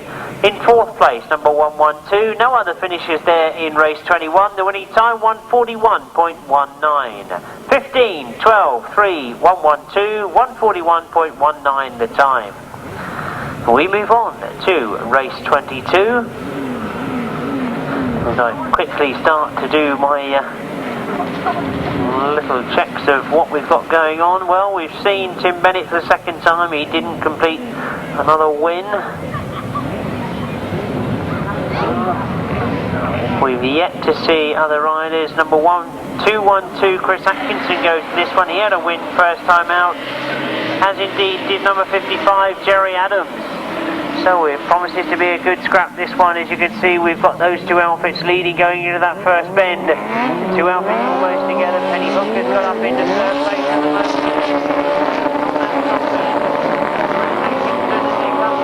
Through past us for second. Well, Penny Hook right up there in third place. The Big Cave has now gone through on the inside of Penny Hook as they start to change, go around that pit bend. Jerry Adams has got himself to the front. Pulls away going down that back straight. That's where I think the circuit is drying out most. They're getting a lot of drive out of that pit bend. It's still this top bend that's giving them those few problems. So they're not being able to hold the outfit this time. Totally wrong there and holds a brilliant straight line. Well, Big Cave now starting to power up again. And Penny Hook turning the outfit completely around on the exit of that bend, but quickly recovers to get herself in motion again. Good recovery from Penny Hook there. She certainly seems to be getting faster as we watch Jerry Adams go into that top bend.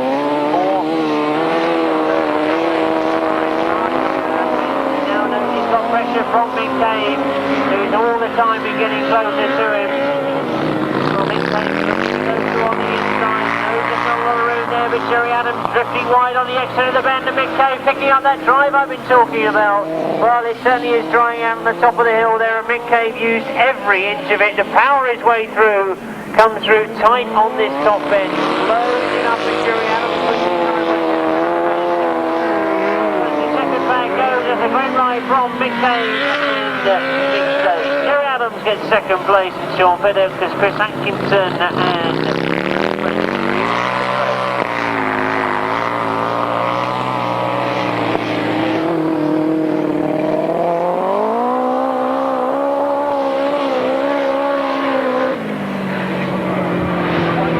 first time out, but coming through to get the win was outfit number 5, Mick Cave and Mick Stace. In second place, number 55, Jerry Adams and Sean Pitter. In third place, number 212, Chris Atkinson and Bruce Friend. Fourth place, number 38, that is Chris Berwick. And in fifth place, number 34. The winning time 142.23, 5, 55, 212, 38 and 34. 142.23. That's race 22. Over the page we go, and we look to race 23. A chance to see in action again Nevill Penfold, number 2. Kevin Simmons, who had a second first time out. That's not Pete Colvin, number 99. It's Mark. I was going to say Martin Baker then, but of course it's Mike Baxter, isn't it? No Paul Penfold, we don't think that he's arrived this afternoon, so we look to that far side.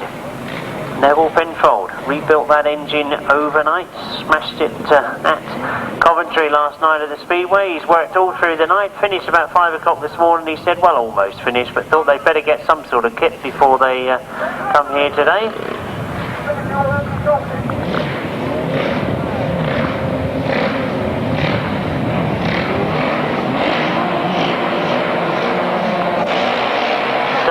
We go with race 23 as they get underway, going down that back straight. We're looking to see if Ian Holmes that has made the best of it going into that first bend, but Nevill Penfold is right there with him as they go into that top bend for the first time. Well, you can see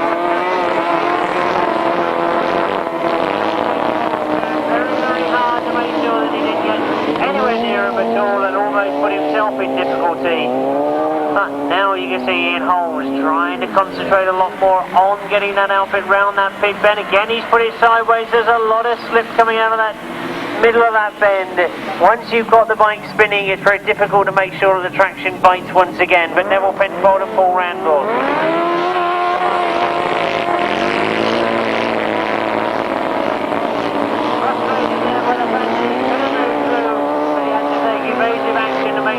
Into the back of Ian Holmes. Oh, we can see he's starting getting close for that second place now as Nevill Penfold has got to work hard to catch up on Ian Holmes. Well, he turns the power on going down that back straight, but I think he's more conscious of what's going to happen in this top corner because he's seen Ian Holmes turn it sideways.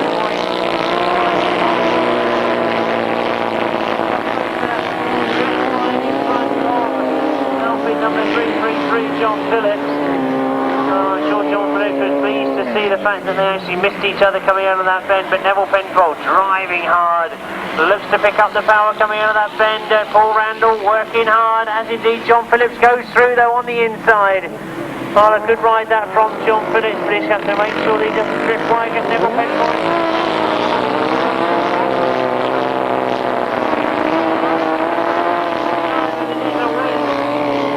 Number 350 Ian Holmes, and I think John Phillips had done enough to get through into second place.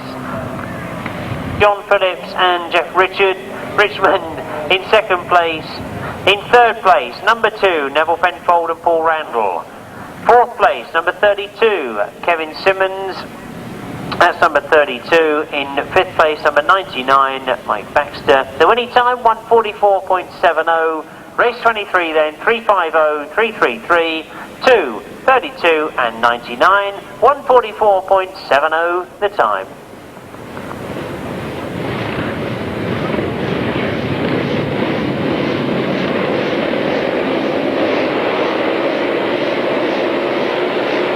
Oh, we go straight into race 24. We've got them underway as they go into that first corner. We're looking back to see who we've got to keep an eye out for in the 315.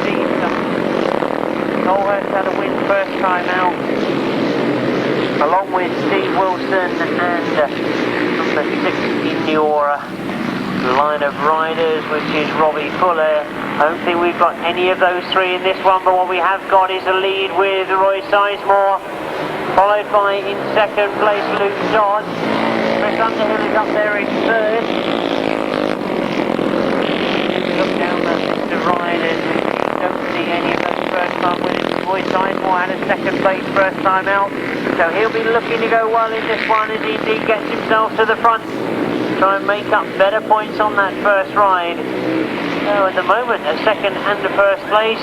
Luke Dodd up there in second place at the moment. Chris Underhill still there in third.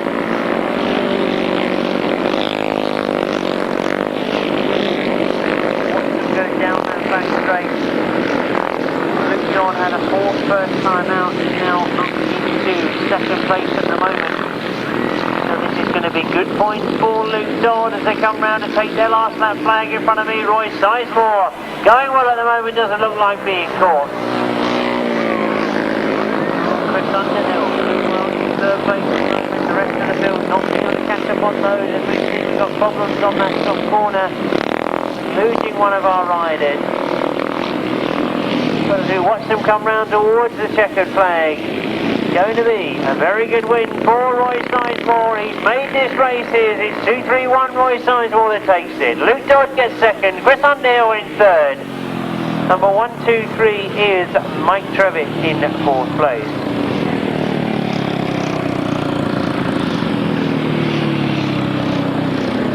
500cc solo, they're into their second ride of the afternoon. It's a win for number 231, Roy Sizemore.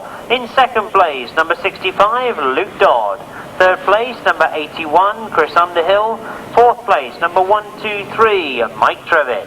Fifth place, number 73. Sixth, number 174. Seventh, 169. And eighth place, 23. The winning time, 147.54.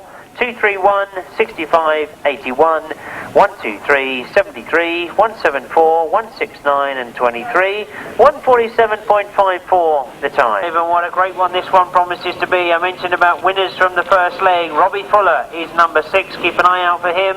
Chris Tritton is number 3, well he had a fourth first time out.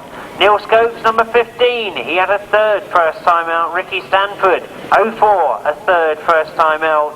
101, Sean Tacey, he had a second first time out, and 215, he also had a win. So a tremendous race in prospect, this one as they get underway. It is indeed Robbie Fuller and Steve Wilson that go together into that first bend. Neil Scopes has made a much better start this time. He's up in third place at the moment. Sean Tacey back in fourth and moves through in the third, but it's Steve Wilson that sets the pace. As indeed Robbie Fuller goes after him. These two both had a win first time out. Oh, Steve Wilson driving hard off that pit bend as Robbie Fuller goes after him. Sean Tacey in third, Ricky Stanford in fourth. There as well. A race back to the line end as we watch them go round. It's by no means over at the moment, but Steve Wilson, head down, goes down that back straight, has looked very impressive this afternoon. Looks to be in control as he comes round that pit bend, working hard. He knew this was going to be a hard race. He's put a lot of effort into it and he's going well at the moment. Robbie Fuller still there in second. Sean Tacey up in the third. Ricky Stanford still there in fourth. Those places haven't changed at the moment. But Steve Wilson, head down, looks brilliant this afternoon as he goes into this pit bend. For the third time he goes into his last lap as they come round this time. Well, he's had to work hard for it, but he's certainly making sure that nobody's going to catch him. Well, Robbie Fuller must be wondering what he's going to do. Steve Wilson. Off the challenge of Ricky Stanford in fourth. Neil Scopes back in fifth. And it's really those 5 riders who've got away from the rest of the field as we watch them come round off that pit bend for the last time in this race. It's a win for Steve Wilson. Robbie Fuller hangs on to that second place and he had to work hard for it, but he just hang on to that third place. Sean Tacey. Paper turned out to see the impressive style of the winner there, number 215, Steve Wilson. In second place, number 6, Robbie Fuller. Third place, number 101, Sean Tacey.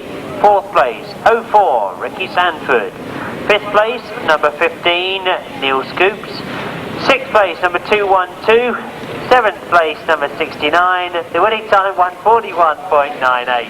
215, 6, 101, 04, 15, 212 and 69, 141.98. We're already underway with race 26 and a chance to see our only other winner from those first rides.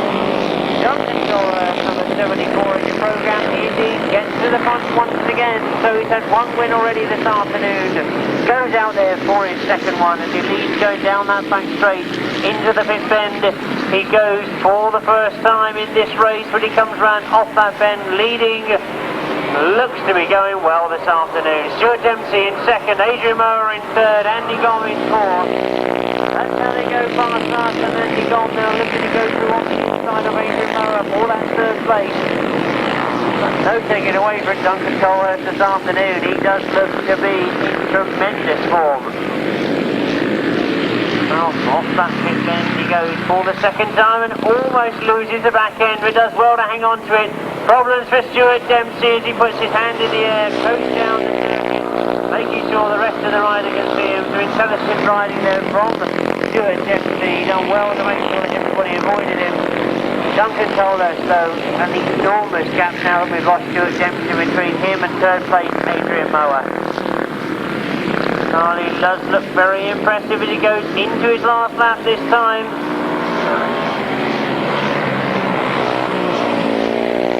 Into that top end for the last time in race 26. Hoping to be out on his own in this 500 class. He equals Steve Wilson though. They've both got 2 wins so far this afternoon from 2 rides. Adrian Mower comes through for second place. Andy Gombe takes third, and finishing there in 4th place, Brian Woodcock.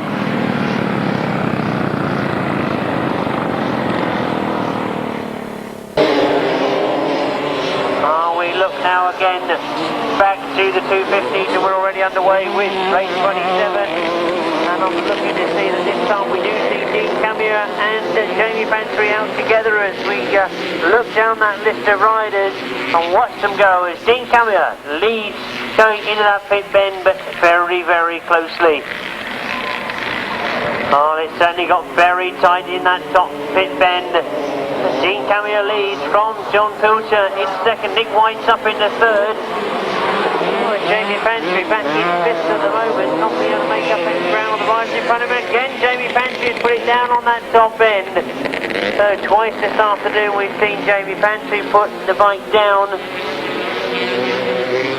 And that looks to me like Nick White was the other rider that lost his machine on the far side. Oh, the yellow flag's only going out at the moment.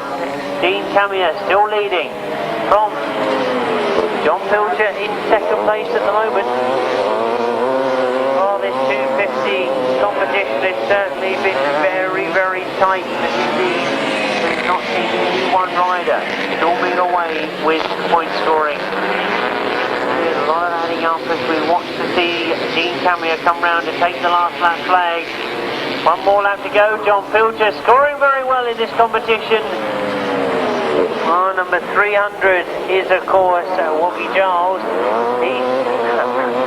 I do get that one wrong sometime this afternoon. Robbie Giles, as he is lovely known, in third place at the moment.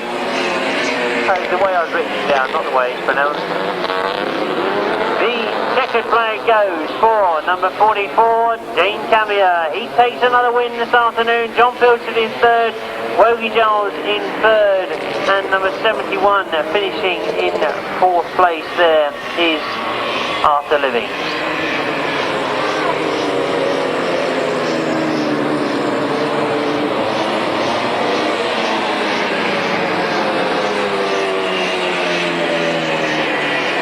Number 44, Dean Camier. In second place, number 49, John Pilcher.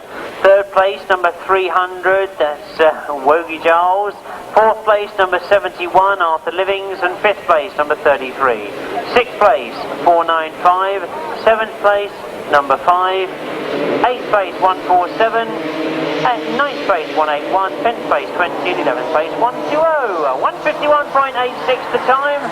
I'll try and repeat that for you after we've seen this race 28. That's the second of the third leg of the 250s. Quickly looking down that list of riders, I'm sure that would be somebody like Jack Walker is leading as they go down that back straight, but check on the binoculars, it's Dave Mears by the look of it. Number 139 as they come past me, it is Dave Mears that leads. In second place, number 26 is Mark Giles. Dave Mears, well, as we look through that 250 competition, really has been very, very close after 2 rides. Dave Mears was on 14 points, just up behind Dean Camier on 16 points. John Pilcher was leading us, so John Pilcher would have done his campaign no harm whatsoever. As we look to see Stewart go through in, well, I was going to say third place, but he's now moving through into second place. Well, Steve Stewart it is has moved up into second place. that's where the race seems to be, because Dave Mears has got away from those two as he comes round off that pit bend, looking very much in command, Dave Mears. One more lap to go in this race. Dave Mears, certainly I think we're going to see out in the final. Looking to that far side as we watch Dave Mears break away from the rest of the field.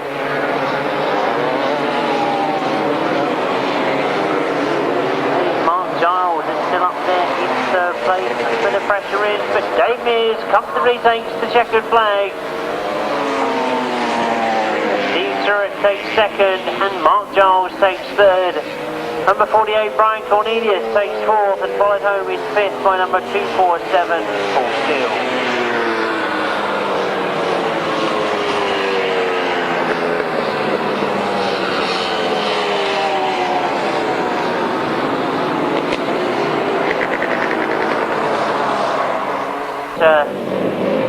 Mick Gillian, it is number 69 Bernie Townsend.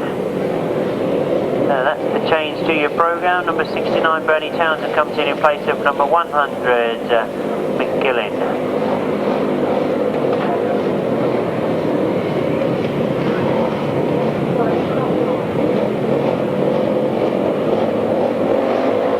So away we go with race 29, and it looks to be getting closer to boards as Bill Penfold drives hard into that first bend. Tony Penfold has gone with him in second place as they get very, very tight. Tony Penfold trying to make the advantage of getting a drive out of the top bend, but Bill Penfold goes down the back straight, picking up lots of drive on the outside of the circuit, goes in hard, and Tony Penfold is just going to follow him into that pit bend.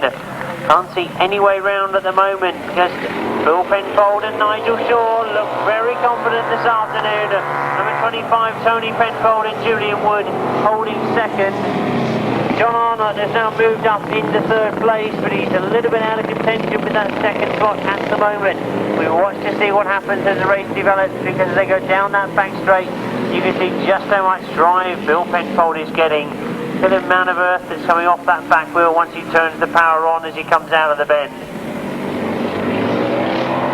Looks over his shoulder, he knows he's got a little bit of comfort zone there between him and second place, number 25 Tony Penfold. John Arnott has closed up, and indeed those three have indeed moved away from the other two competitors in the field who watch those front three runners. Bill Penfold, as I mentioned, after two rides was on 12 points, so just 2 points adrift behind Luke Pachol. Knows a win in this one will ensure him a place in that final at the end of the day. Number 25 Tony Penfold still there in second. All these riders now realising this circuit has dried out considerably. They're finding a lot more drive around the bend. Super circuit, you can see there's no ruts or bumps or anything been put into the circuit, even the amount of dampness we had earlier on and the amount of riding there's been on it already. But Bill Penfold comes round off that pit bend. As you can see, there's been a change in that second place. John Arnott has done well to get through in the second.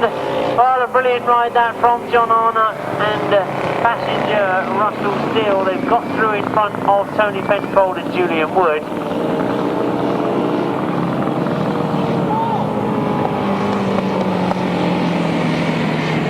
Certainly are getting faster. Bill Penfold and Nigel Shaw there. Number 2 it is that goes into first place. A good win for them. In second place, number 251, John Arnott and Russell Steele. Third place, number 25, Tony Penfold and Julian Wood. Fourth place, number 19, Dominic Doyle, and fifth place, number 69. The winning time, they've broken the 2-minute barrier, 1:59.19. The fastest for those outfits so far this afternoon. A win for number 2, second 251, third 25, fourth 19, and fifth 69. 1:59.19 the time.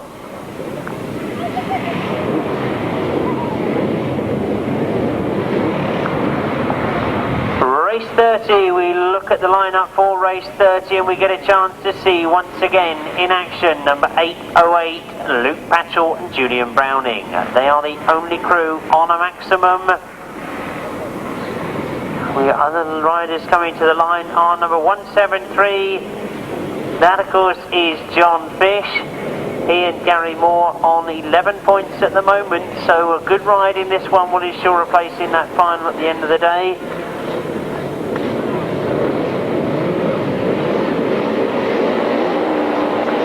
So away we go, we're looking for the top seats to get to that final. Luke Pachol is on the inside, on the green grass. We know he's tight into this first corner. He's gone in very, very hard this time. He'll have to work hard to hold that outfit inside. You can see the rest of the outfits behind him knew what he was going to do. They knew he'd drift wide, but in trying to hold it tight, they indeed have lost ground on that front runner, Luke Pachol. He's been allowed to get away with going wide on the exit of that first bend, and he's got away from the rest of the field. He comes very, very wide out of this pit bend. John Fish is the rider that's got up into second place. Nevill Penfold and Matthew Lewin holding third at the moment, but John Fish is the man who's got to chase on because he goes down that bank straight. Luke Pachol really does look in very good form this afternoon.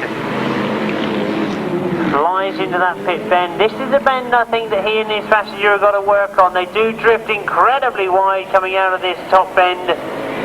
Oh, come past us. They look to be quick though, so I don't know whether they will work on it at all. If they're going as quick as that, they're quite happy to stay out wide. John Fish not be able to make up any ground on them at the moment. He's getting tight to that third place as we watch them come round off that top bend. But really, Luke Pachol looking a little bit untouchable this afternoon as he goes into his last lap as they come round past us for the third time.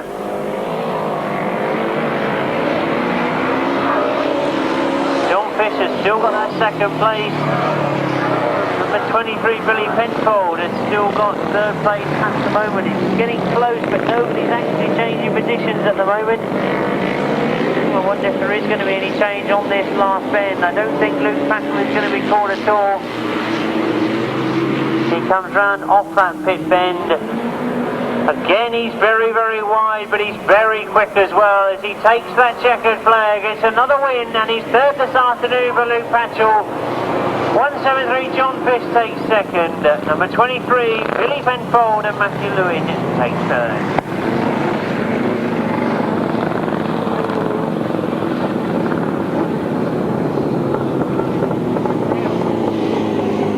Yet another win for 8:08. Luke Pachol and Julian Browning. In second place, number 173, John Fish and Gary Moore. In third place, number 23, Billy Penfold and Matthew Lewin. In fourth place, number 217. Fifth place, number 151. Sixth place, number 21. The winning time, 1:59.39. So Luke showing that if Bill can break that 2-minute barrier, so can he. 1:59.39. We turn our attentions to race 31. It's with the 350s. And although he was due to go in race 32, I can tell you the sad news is that Martin Jacobs, when he stopped in his last ride, has in fact blown his machinery, so won't be able to take any part in the rest of the meeting. Great shame that, because it was looking to be a very strong, hardly fought competition, the 350s. Let's not take it away from the rest of the riders that we've got though, as Jonathan Duke breaks going into that first bend. Going around that first bend. Come out down that back straight. Mark Harris, I can see fighting through in third place at the moment. And it starts to get close as they come out of that pit bend. Jonathan Duke still leading as they come by us. Andy Gomm is still there in second. Mark Harris in third. Roy Sizemore up in fourth. Holding fifth at the moment. But Mark Harris working hard to get past Andy Gomm for that second place. So now Mark Harris takes up the challenge and goes after Jonathan Duke, who leads. Andy Gomm not losing attention with them though. He's still hung on there in third place. He's not out of it at all, but Mark Harris looks in determined form this afternoon. Goes after the leader into that top end. This is where Mark Harris looks good. He's very, very tight coming out of the top end. Well, Jonathan Duke, I'm sure, had realised that. He shut the door for him, turned the power back on and broke away going down that back straight. But Mark Harris still there, close to Jonathan Duke as they come round this time for their last lap. One more lap to go in race 31. Jonathan Duke followed by Mark Harris in second. Not really been able to capture that lead from Jonathan Duke. Andy Gold still there in third. Roy Sidemore holding fourth at the moment. Colin Street having a bit of a battle for that fifth place, but as we watch them come to the checkered flag, it is Jonathan Duke that takes it, Mark Harris in second, Andy Gold in third, Roy Sidemore in fourth.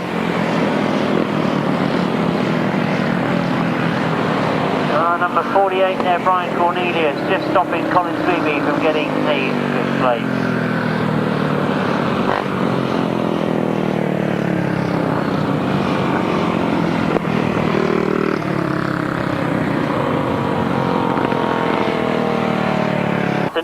A win for number 25, Jonathan Duke. In second place, number 260, that's Mark Harris. Third place, number 261, Andy Gom. Fourth place, number 231, Roy Sizemore. Fifth place, number 48. Sixth place, 27. Seventh place, 58. Eighth place, 228. Ninth place, 69. And 10th place, 20. The winning time, 147.76. 25, 260, 261, 231, 48, 27, 58, 228, 69 and 20, 147.76. We move on to race 32. They're already on the line for race 32. The sad news is, as I say, Martin Jacobs, number 14, won't take part. He unfortunately has blown his 350 motor. And a chance to see Keith Potts in action again. He sits at the top of the tree in this competition on 20 points at the moment as they go into that first corner. David now second place. He was back in third. Oh, Keith Potts looking very impressive this afternoon. It's a very, very quick 350 that Keith Potts rides. Mears up into place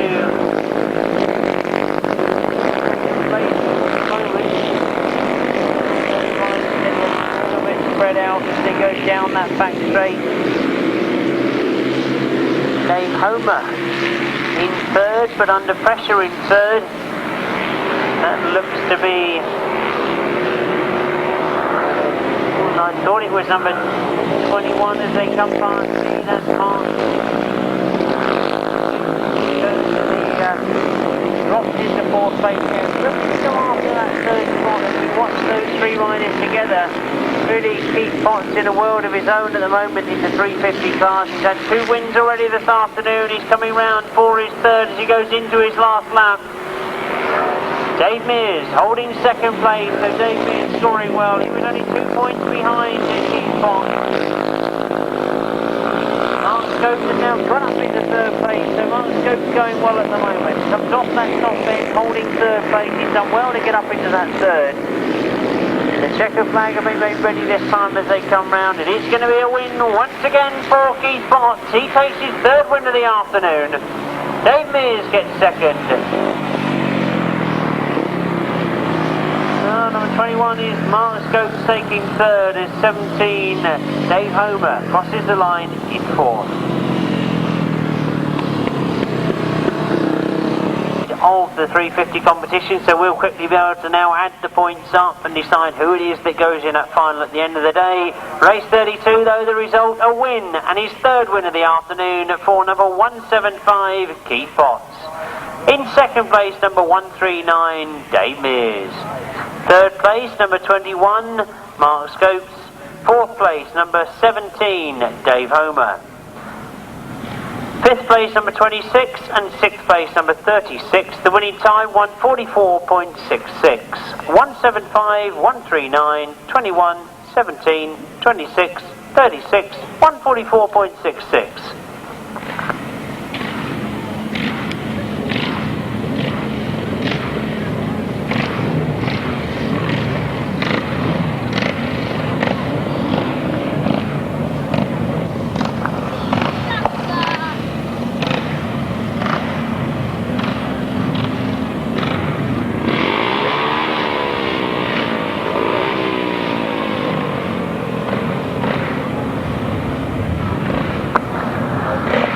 As we move over to the right-hand sidecars on the far side there, looking to see come to the line.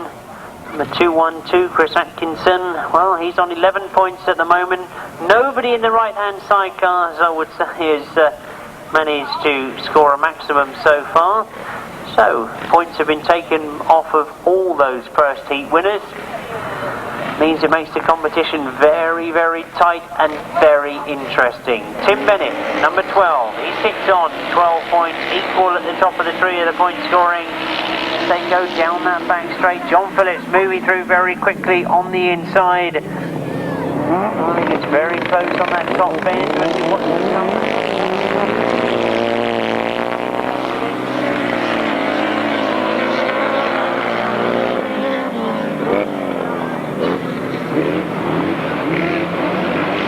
Well, indeed, we can see that Penny Hook indeed again has spun that outfit round, and the class, of course, deciding that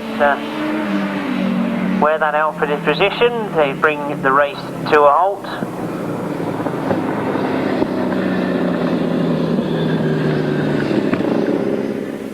Tom Phillips coming through on the inside of him. Oh, Tim Bennett goes into that first corner with some 3 outfits length on John Phillips. John Phillips. Oh, that's some good riding from John Phillips. As he watches Tim Bennett go wide, but Tim Bennett was going fast enough to be able to stay in front, but only just. As Tim Bennett goes wide on that pit bend, John Phillips and Jeff Richmond up in second place and driving hard as they go into that top bend for the second time. Tim Bennett again has gone incredibly wide. That must be a frustrating position to be in when you can see that the rider in front of you has made a mistake and gone exceptionally wide, but you just can't get enough power to the ground to drive that machine out of the bend. You see it's still very, very slick out there as they're getting the power on, the back wheel spinning instead of driving. Right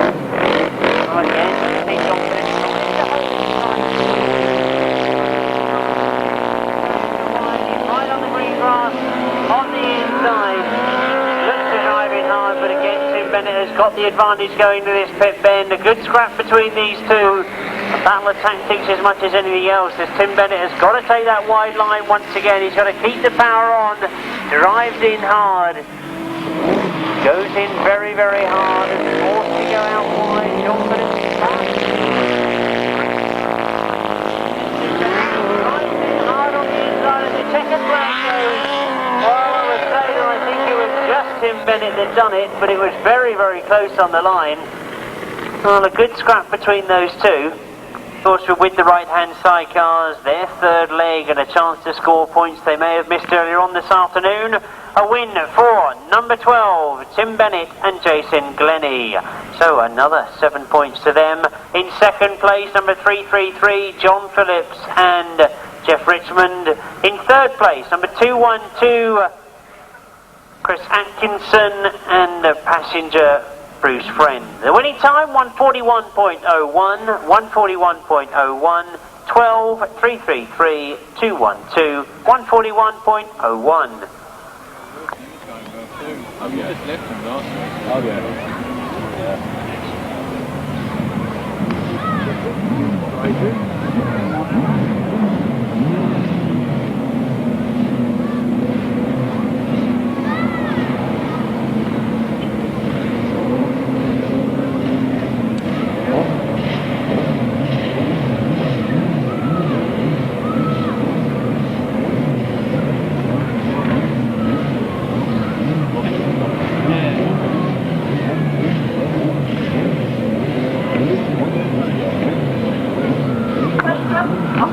Over the page we go, and we go to race 34. A chance to see Jerry Adams in action. He's on 12 points at the moment. Number 33, Bob Mills on 8, so they could do well with scoring well in this one. But look who we've got going as well. Rob Wilson, number 24. He's on 12 points. Number 2, Nevill Penfold. He's on 11 points. Number 32, Kevin Simmons. He's on 8 points. So a tremendous lineup in race 34. Only 6 riders go through to that A final, so they've got to score well to make sure of a place in that final. We know that Tim Bennett will be there. He's on 19 points at the moment. 3 other riders have 12 before they go into their last ride. That's Ian Holmes, Jerry Adams and Rob Wilson. Well, Jerry Adams and Rob Wilson go both in this one, but they're joined by Nevill Penfold on 11 points. Well, away we go. We look to see who's made the best of the starts. As we watch him go down that back straight, Nevill Penfold has made a good start. You can see him going round the outside, going into that first bend. When he drives in hard, he's been forced to go very, very wide. Robbie Martin has come through on the inside, around the outside of number 33, Bob Mills. Bob Mills has made the advantage from that mistake from Nevill Penfold, where he drifted very, very wide, but now Nevill Penfold drives underneath Bob Mills going up that back straight. This is where Nevill Penfold and Paul Randall have got to do the work. I'm sure they're aware of that.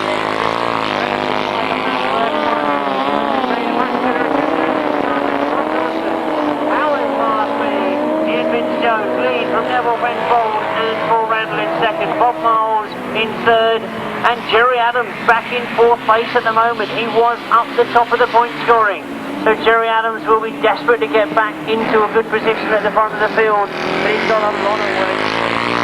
Loading up on Bob Miles, but look at Rob Wilson and Mears. Power faster. Nevill Penfold and Paul Randall. Jeff Moore still there in 3rd place. Jerry Adams still holding 4th place, working hard to try and get that 3rd, but Rob Wilson will be coming to the second place. Another 7 points to Rob Wilson. That puts him on 19 points, equal with Tim Bennett and Nevill Penfold. And Jerry Adams comes through and just takes it. That good last corner that from Jerry Adams. He come through and got 3rd place, which means he's got another 4 points going on to his score. And now getting absolutely perfect for those finals. It's a win for number 24, Rob Wilson and Vince Jones. In 2nd place, number 2, Nevill Penfold and Paul Randall. 3rd place, number 55, Jerry Adams and Sean Pittock. 4th place, number 33, Bob Miles, and 5th place, 32. 6th place, 101, and the time, it's getting quick, 1:32.07, the time for Rob Wilson. A tremendously quick time, the conditions improving all the time. I think the finals, this track is going to be in absolutely superb condition. 1:32.07 the time, 24 was the winning number. That's Rob Wilson and Vince Jones. Followed home by 2, 55, 33, 32 and 101.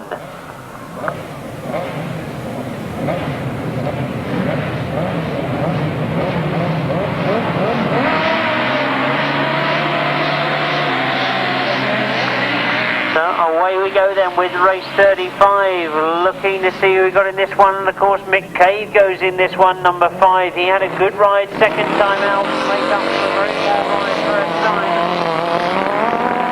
Race to find out who goes in this final. Number 8, Rob Heath holding second at the moment, but Mick Cave, when I look at the point score, and he was on 9 coming into this one. So of course that's going to put him up to 16. We've already got Jerry Adams on 16, and we've got Nevill Penfold on 16. So my arithmetic is correct. He's going to be close, very close to seeing him go in this big A final. Cave and Mick Cave making no mistakes at the moment. They've got away from Rob Heath in second to get themselves out of trouble. Number 38 is Chris Berwick and Matthew Lewin. They're holding third. But really all eyes to see whether Mick Cave and Mick Stacey off the 7 points. Their shoulders to see where the challenge is coming from. There isn't one there at the moment. They've got one more lap to go. And again you can see those conditions. So much more control now than he had earlier on this afternoon. Checker flag will be ready for him this time as he comes round. So that's going to elevate him on to 16 points if my arithmetic is correct.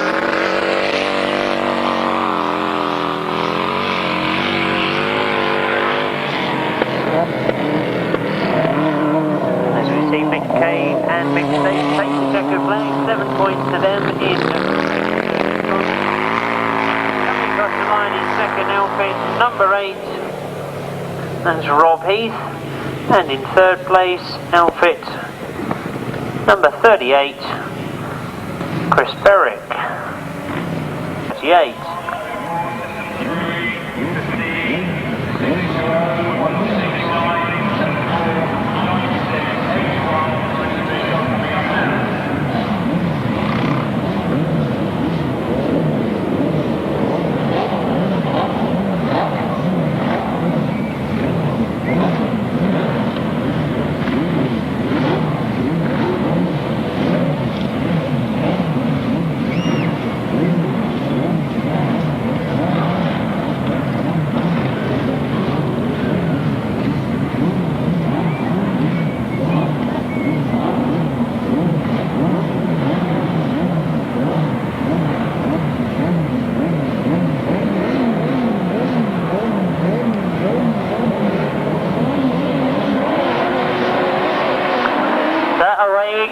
The race 36, the last of the qualifying rides for the sidecars, and all eyes I'm sure are going to be on number 350, Ian Holmes. It is Ian Holmes has got to the front. He's sitting on 12 points at the moment.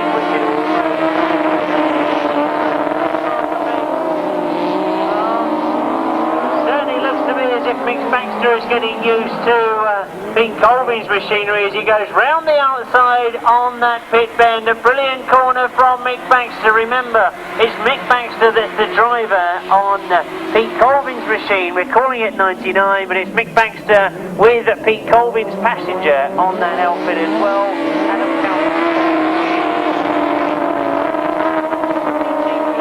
Mick Baxter, a few tricks of how to ride Pete Colby's bike. Ian Holmes up there in second place at the moment, but coming under pressure from Colin Hutton and Tony Baisby. Ian Holmes and Jason Holmes still working hard for that second place. They're on 12 points at the moment, so a good ride in this one could put them into the final.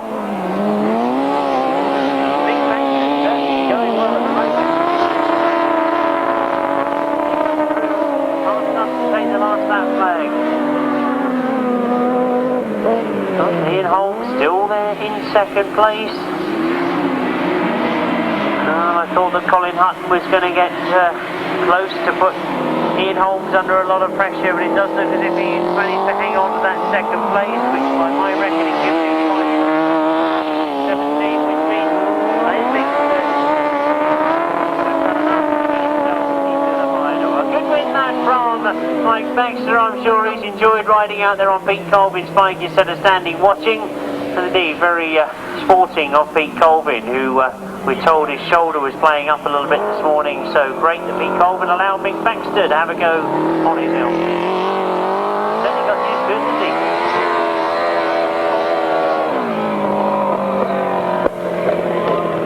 That's Mike Baxter and Adam Calver-Smith. In second place, number 350. Well, that's the replacement rider for John Fish. Number 350 is Ian Holmes and Jason Holmes. In third place, number 3, Colin Hutton and Tony Baisby. In fourth place, number 112, Rick Colvin and Nicola Colvin. The winning time, 139.55. A 99, 350, 3, 112, 139.55. That's the last of the qualifying rides for the sidecars. The next time we see them will be in a straight final.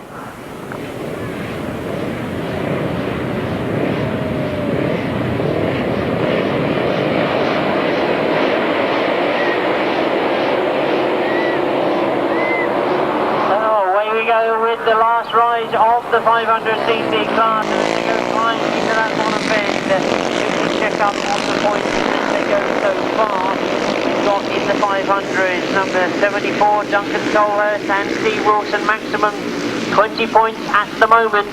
But also doing well, Robbie Fuller, the man who's leading this one at the moment as he comes off that pit bend. Stuart Dempsey got his machinery going, pulled out of his last ride, he's up there in second place. Dempsey's back out again. Brian Woodcock up in third at the moment. Well, I say third, he's got a battle on his hands for that third place, and Stuart Dempsey with problems again on that far side. He slows down as he goes into that pit bend, pulls off of the circuit. Great saying that to see Stuart Dempsey pulling out again, but Robbie Fuller going very, very well at the moment. Going down that straight, he really does look to be in control this afternoon. He's only dropped 2 points so far this afternoon. He could get a win to make it second of the afternoon. One more lap to go for Robbie Fuller. Chris Tritton going well in third place, trying to catch up on Luke Dodd in second. Well, Luke Dodd has scored well this afternoon. Not quite up there at the top of the point scoring because he had such a poor ride in his first outing. I'm sure he's going to be thereabouts with a good score in this one. Chris Tritton also having a good afternoon. Howard in for third place, but as we see the checkered flag go, it's Robbie Fuller that collects his second win of the afternoon. It means he's only dropped 2 points. I'm sure we're going to see him in the final. Luke Dodd gets second and Chris Tritton very close behind him in third. Number 22 finishing in fourth is Brian Woodcock. So we now quickly turn our attention to adding the points up. 2 more heats to go though in the 500 solos.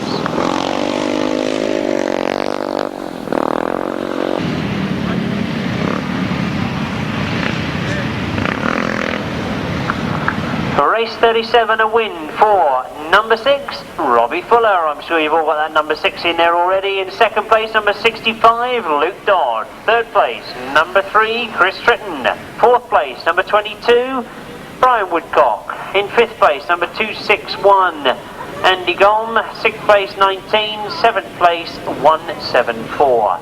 No other finishers in race 37. The winning time, 142.88. It's fast and furious this afternoon. They're certainly keeping me going this afternoon. Neil Scope leads as we watch to see them go into that first corner.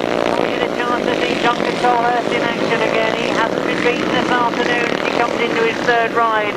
As they go down the back straight, Neil Scope's looking tremendous though in this third ride. I'm sure a lot of the riders will now start to revel in the dry conditions as we see them getting faster and faster.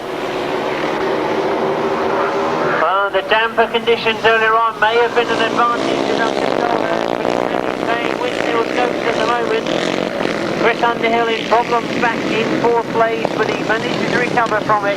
Goes down the back straight as we watch them come into this pit bend for the second time. And Neil Scopes with Duncan Tolhurst breathing down his exhaust pipe, looking to find a way through. Ricky Sanford is up there in third, Chris Underhill in fourth.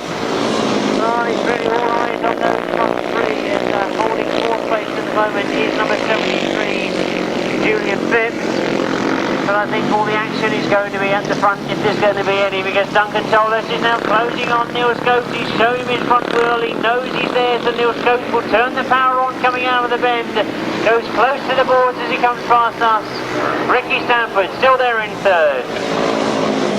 Rick Underhill still holding fourth and not being able to close on Ricky Sanford. Still I watch to see if Duncan Tolhurst will make it to the final on a maximum. He's got one more corner to negotiate. He's certainly quicker going into this pit bend, but Neil Scopes to date has been able to hold him off as he comes round underneath him, perhaps trying to drive off the inside of the bend. Neil Scopes just gets it from Duncan Tolhurst. Ricky Sanford in third. Chris Underhill finishing in fourth, and crossing the line in fifth place, Julian Phipps. In first place, that's Neil Scopes. In second, 74, Duncan Tolhurst. In third, 04, Ricky Sanford. In fourth, number 81, Chris Underhill. In fifth place, number 73. Sixth place, 620. Seventh place, 161. Eighth place, 23.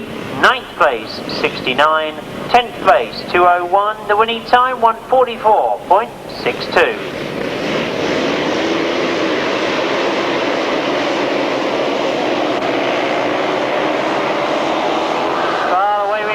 The last of the qualifying ride is the last race before the interval. It's the last of the qualifying ride. The next time we'll see them is in a final of some sort, be it the A or the B final in some of the classes. But the man that looks like he's going to take the 500cc, he's looked in tremendous form all afternoon this afternoon. Number 215, Steve Wilson, he's looking to go into the final on the maximum. Roy Sidemore, holding third at the moment. See those three go down the back straight, but look at Steve Wilson. He really does look unbeatable this afternoon as he goes round that pit bend. Holds a tremendous line around the middle of that pit bend. Roy Sizemore still there in second. I think there's a definite chance for in the final. Adrian Mower. Well, it's got his third place. He's now got a change in third. And it is Sean Casey that moves up into third place, going underneath Adrian Mower. That's number 101 in third place, Sean Casey. Steve Wilson passed us for his last lap flag in his last qualifying ride. Roy Sidemore still there in second. I'm not make sure we see him in the final, but I'm not going to try and preempt things like that. Sean Casey, while he's been scoring well all afternoon, he's up there in third place and going well at the moment. So I think we're going to see him in the final, but again, it's all guesswork on my part. A checkered flag goes for Steve Wilson. He gets the maximum. Roy Sizemore finishes in second. Sean Casey in third. Adrian Mower in fourth. And Mike Trevitt finishing in fourth place.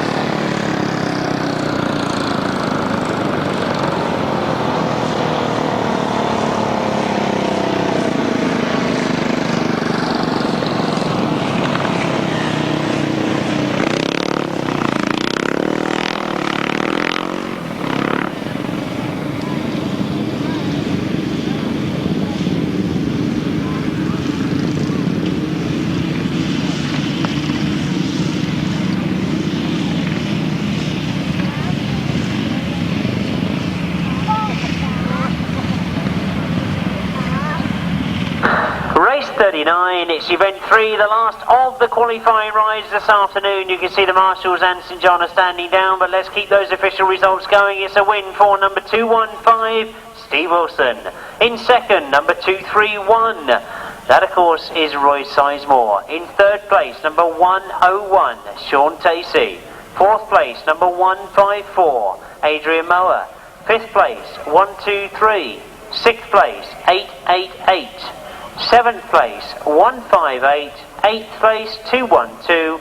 And ninth place, number 2. Of the 250cc class, you've seen them in their 3 qualifying rides. You now must know who the tipped rider will be to win.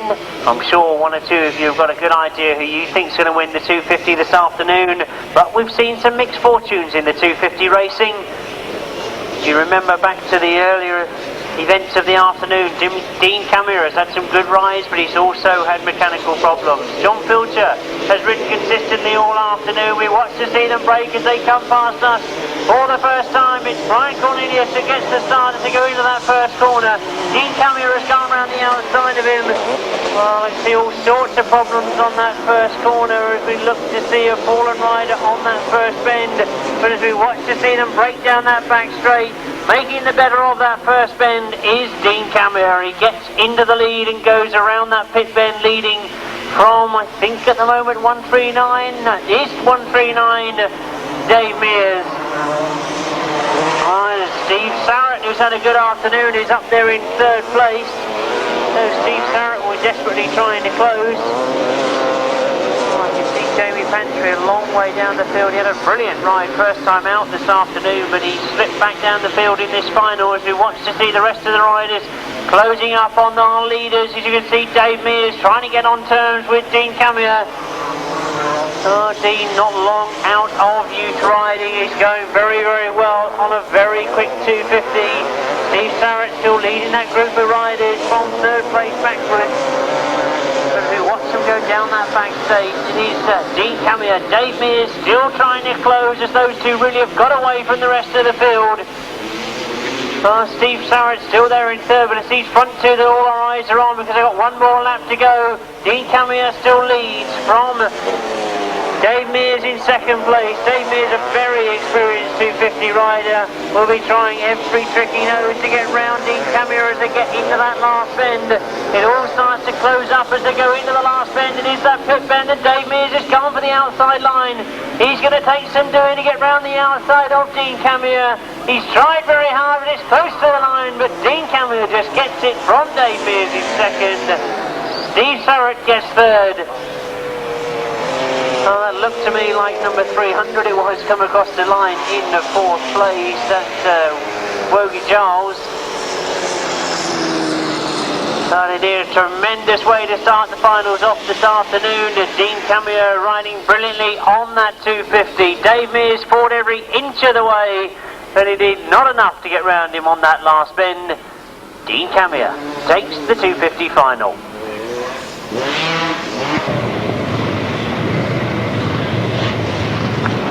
Well, as Dean Camier comes round, please show him your congratulations. He's taken the 250 final, the first of the afternoon. Let's give you the official result. A win for number 44 in your programme, Dean Camier. In second place, number 139, Dave Mears. In third place, number 62, Steve Surratt. In fourth place, number 300, Robbie Giles. In fifth place, number 26. Sixth place, 71. Seventh place, 48. Eighth place, 33. Ninth place, 44. 10th place, 120. And 11th place, number 5. The winning time, 147.90. 147.90 the time, and this is one of the finals that I've been looking forward to seeing. I thoroughly enjoy coming down to watch these left-hand sidecars in action. I saw them for the first time for many, many years up at Tunbridge, only what seems to be about 4 or 5 weeks ago now. They were spectacular there. The final was brilliant. I'm expecting the same thing this afternoon. Let's look at the lineup then. Put some names to it. Number 808 is Luke Pachol and passenger Julian Browning. 251, John Arnott and Russell Still. Number 2, Bill Penfold and Nigel Shaw. Number 25, Tony Penfold and Julian Wood. Oh, I've got a change there. I'm told that Liam Chivers is riding for Tony Penfold. So Liam, Tommy's passenger, normally comes into the final as passenger for Tony Penfold. Number 173, John Fish and Gary Moore join them on the line, as indeed making up the 6th place, number 23, Billy Penfold and Matthew Lewin. We're underway with the left-hand chairs final as they break coming past me for the first time. Luke Pachol has made a good start, but he's up in the 2nd place. Watch to see him go tight on that first bend, but now it's a lot drier. He hasn't got quite the advantage he had earlier on this afternoon. As we watch to see them go, as Luke's there in 2nd place at the moment, but getting away to the front is number 25 in your programme. That of course is Tony Penfold, and new passenger for the final, Liam Chivers. He looks to have made a bit of a difference to Tony as he comes past us now into this 2nd lap. John Fish up in 4th place, Bill Penfold in 3rd at the moment. Tony Penfold going very, very wide. Liam Chivers working hard to help Tony indeed get round that top corner. Luke Pachol there in 2nd place. He's quick going into this pit bend. Look at the speed that Luke Pachol goes into that pit bend. As he goes round the outside, he goes very, very wide, but he's very quick around that pit bend. Tony Penfold must be aware of that. Well, as they come past us, John Fish a long way down at the moment. He's indeed having trouble with John Arnott there in 4th place, but as we watch to the front, it's still Tony Penfold that leads from Luke Pachol and Julian Browning in 2nd place. As they come round to take the last lap flag this time, I can see that on that top corner we have got indeed a red flag on that top bend. So all that hard work from Tony Penfold and Liam Chivers, Luke Pachol and passenger Julian Browning in 2nd, slow up as they go into that top bend.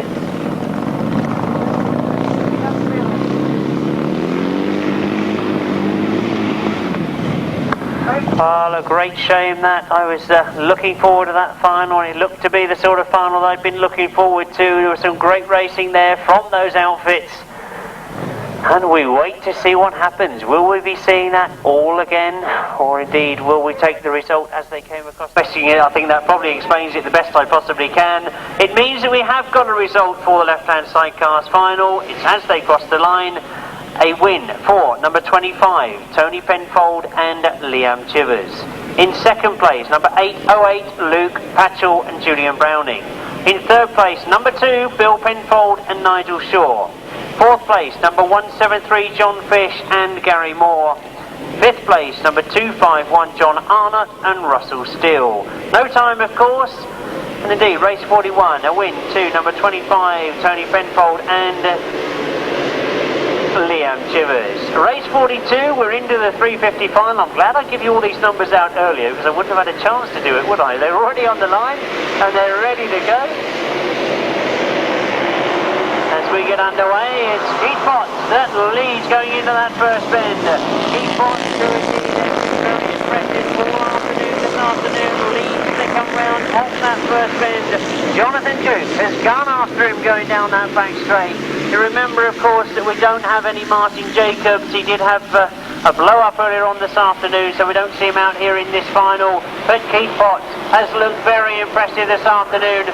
Jonathan Duke goes after him in second. Dave Mears up in third. Well, he's had a very busy afternoon. He's well in that 250 final, Dave Mears. Finished in second place indeed, Camier. He's now out on a 350, so having thoroughly enjoyable Sunday afternoon, riding 250 and 350. He indeed comes round in third place, but at the moment we've got a lead with Keith Potts. Jonathan Duke still there in second, Dave Mears in third, Andy Gomm in fourth, Roy Sidemore in fifth, and that's little Mark Harris in sixth place at the moment, trying to close on Roy Sidemore.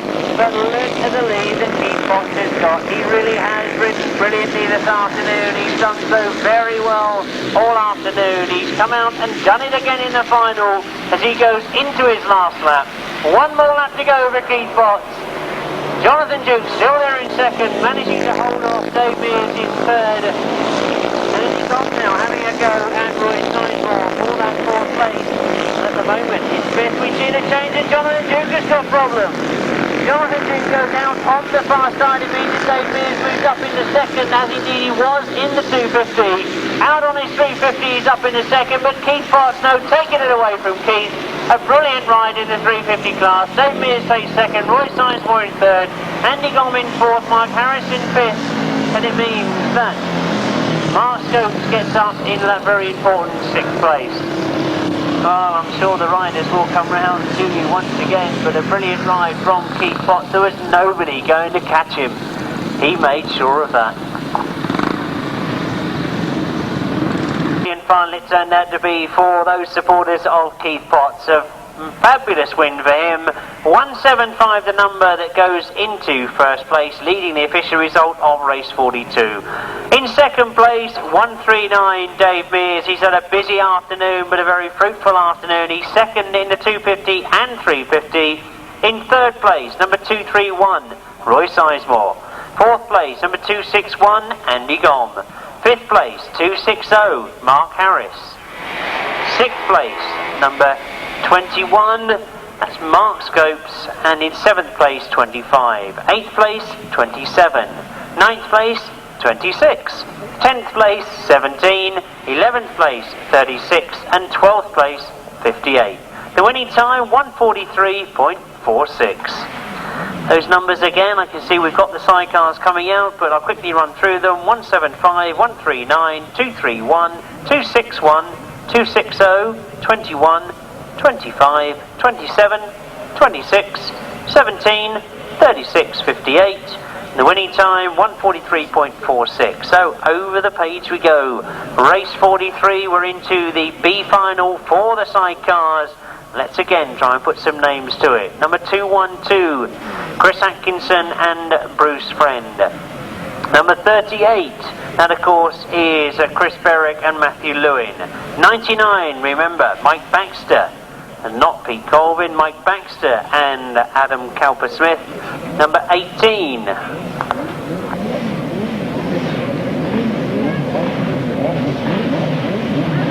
Well, I gave it to you as 18 earlier, I know. My apologies, it should have been 15, Andy Glennie and Lee Barwick. So I don't know whether they've been able to get their machine problems repaired, but they didn't ride in their last ride. Number 8 is Rob Heath and Bob Knight. And number 33, that's Bob Mills and Jeff Sims. Well, we watch to see them go. It looks as if we've got problems on that start line.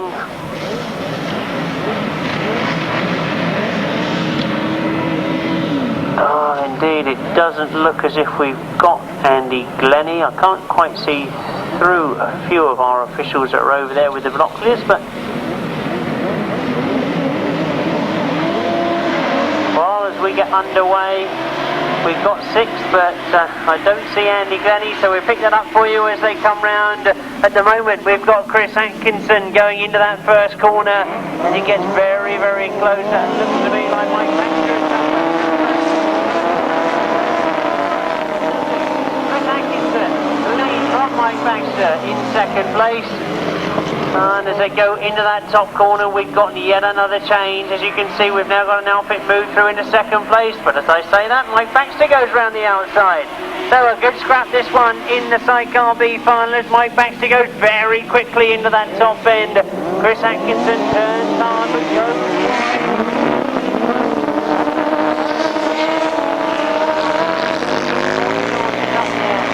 Almost in 2nd place, but Adam Calver-Smith working hard on the back of Mike Baxter, trying to work his way through to get that outfit to drive quickly coming out of that top end.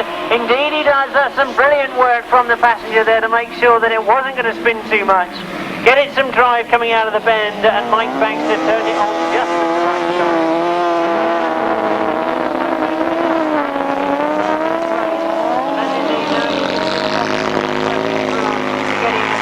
Front of our early leader, Chris Atkinson. Well, that's indeed how it's changed at the front. So let's pick the riders off as they go past us. In 3rd, Colin Hutton. Oh, we can see Mike Baxter going well at the front. He's going to see the checkered flag. This time it's being made ready for him. On a different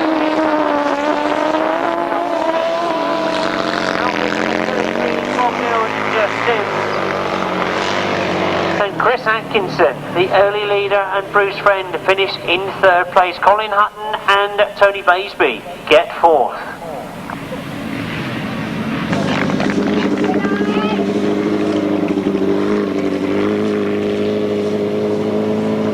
Well, indeed, I know we gave you in that list of riders that were due to come to the line, number 15, that was Andy Glennie. Well, a great rider, Mike Baxter, as he comes round to...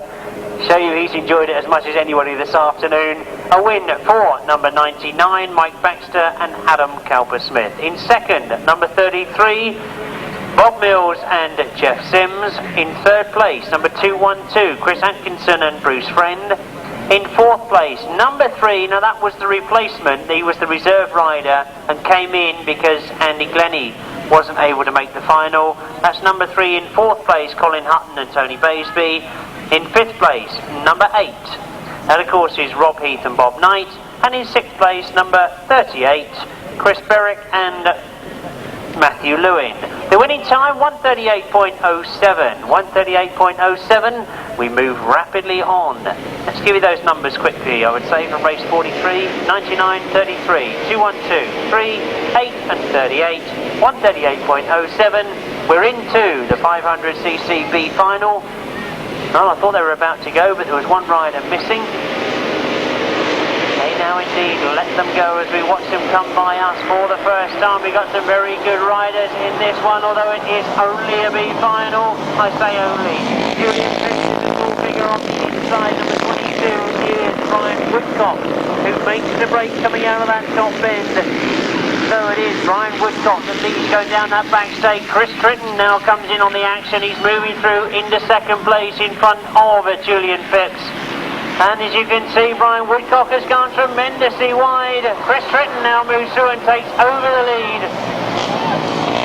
So it is Chris Tritton that leads from Brian Woodcock in 2nd. All sorts of problems there for that 3rd place. I was looking to see who was that made the best of that 3rd. They both look to be up and okay. But as we watch the rest of the race continue on, you can see that we've got 2 riders down, but Chris Tritton is not worried by any of that. Chris Tritton, it is, still leads this B final. We've of course got a change in 2nd and 3rd. In 2nd place at the moment it is number 22, Brian Woodcock. looking to see who it is that's made it up in the third as they come past us to go into their last lap. Chris Tritton still leading and comfortably leading now from Brian Woodcock in second. Number 174, Robbie Fuller is up into third, making that one as they go into their last lap. Well, I'm sure that a lot of you would have expected to see Chris Tritton in the A final. He wasn't there this afternoon, but he certainly made this B final his. As he comes over the line, it's Chris Tritton that takes it. Brian Woodcock, after that early lead, comes through and collects up second place as number 174, Robbie Fuller, takes third. Followed home in fourth by number 158, Paul Grimwood.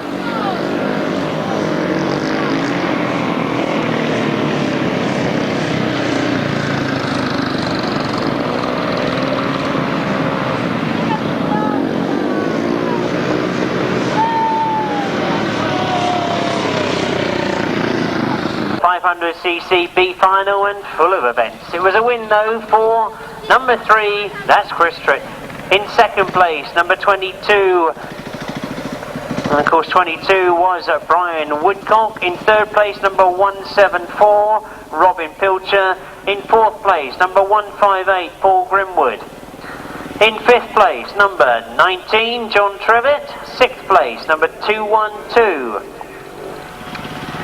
In seventh place, number 161, and in eighth place, number 23. No other finishes there. The winning time 145.98, 3:22, 174, 158, 19, 212, 161, 23, and the winning time 145.98.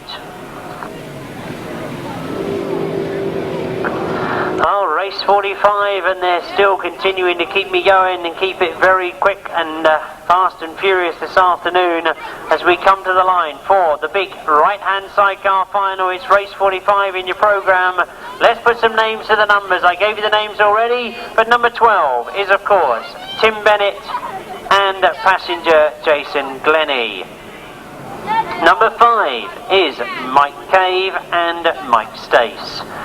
Number 24 is Robbie Wilson and Vince Jones. Number 2 is Nevill Penfold and Paul Randall. Number 350, that's Ian Holmes and Jason Holmes. And number 55 is Jerry Adams and Sean Pittock. So a tremendous lineup for race 45. I think it just goes to show what a strong field of 1000cc sidecars this southeastern centre holds. A brilliant lineup here at the East Kent meeting this afternoon, and what a tremendous final in prospect. Well, we've seen so often this afternoon Tim Bennett make those brilliant starts. Robbie Wilson, without a doubt, has got faster as the afternoon's gone on, as indeed has Mick Cave. Mick Cave has made a good start. Ian Holmes is off the start line. Nevill Penfold is up there in second place as they go into that first bend. It's Ian Holmes that leads. He puts it almost sideways in the middle of the bend.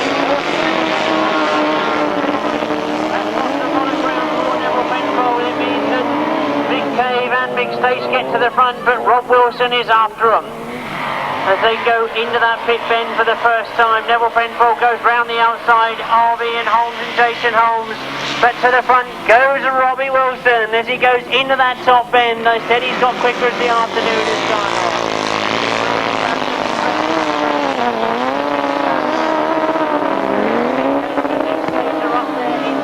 Nevill Penfold now gets back on equal terms with them, that he's got past Ian Holmes. He goes after Mick Cave. He's in third place at the moment. He's worked all night on that engine. It's great to see them out there as competing as high indeed as they are. They blew the engine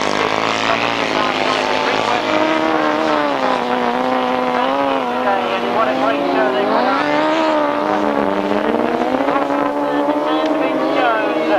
They look very impressive. I said they got quicker. Quite how quick they got, I hadn't realised, but you can see how they're pulling away from Mick Cave. They obviously suit this circuit as they come round off that top end for the last time. It's going to be close to second, but Rob Wilson and Vince Jones from Mick Cave and Mick Stace and Robbie. Ian Holmes is just going to hang on to it. Jerry Adams and Tim Bennett.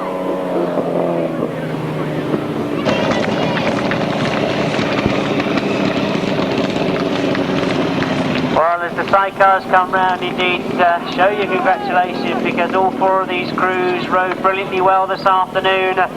The midnight oil has been burnt trying to keep that machinery going of Nevill Penfold. Mick Cave and Mick Stace, they were winners down here last time. Indeed, they've had another good ride, but no taking it away from Robbie Wilson and Vince Jones. A brilliant ride from them this afternoon. It's going to take a lot to catch that crew at the moment.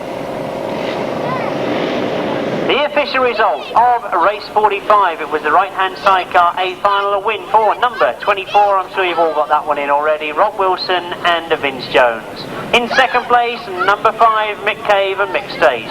Third place, number 2, Nevill Penfold, Paul Randall. Fourth place, Ian Holmes, Jason Holmes.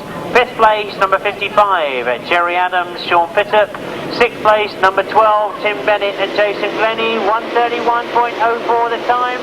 We're already away with the big A final for the 500 solos. Promises to be a great one.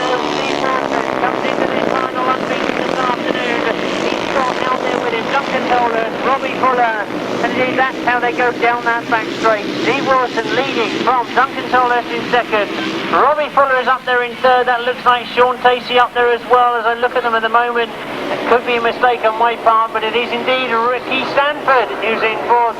Roy Sizemore is up in fifth. And as I can see, Sean Tacey is popping to the back of the field, so I'm going to assume there's some sort of mechanical problem for Sean Tacey, but they've got to take it away from the riders at the front, because that's where the action is.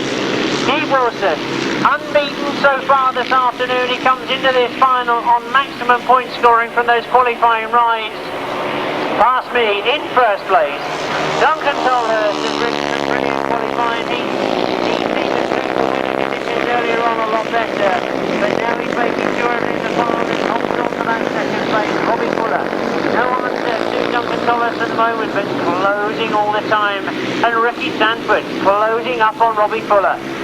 That's the 1, 2, 3, 4 as they go past us. Steve Wilson, Duncan Tolhurst, Robbie Fuller, Ricky Stanford, Roy Sizemore, Adrian Mower, Chris Underhill. Oh, there's a tremendous amount of talent out there this afternoon. And Steve Wilson has looked so determined. There's a fight for those second, third and fourth places, but as they come to the line, let's pick them off that last bend. Steve Wilson is going to go to the checker flag. He takes the 500 final. Duncan Tolhurst gets second. Ricky Stanford gets third. He's managed to get past Robbie Fuller. A tremendous ride from Ricky Stanford. And Roy Sizemore finishes in fifth place. Adrian Mower in sixth. Chris Underhill in seventh. But well, I'm sure I put Chris Underhill in there and I shouldn't have done. I couldn't quite see where he went to, but as they go down that back straight, no taking it away from Steve Wilson. A tremendous ride from him. And I can see that Chris Underhill is indeed stopped on that pit bend, so problems for Chris Underhill, but no problem at all for Steve Wilson. He's taken the last ride of the day. There will be a presentation of trophies here as quickly as we can get the riders and the right people here to organise it. So if you're not in any hurry to rush off, so your congratulations to the riders. There's some fabulous trophies here to be handed over to the riders. That will be as soon as we can get it organised. Things.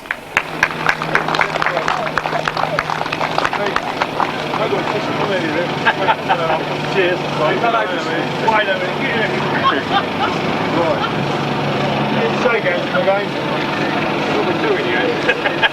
They're all secret poses, really, we know. Finishing in fifth place, quickly moving on, number 26 he rides, it's Mark Giles.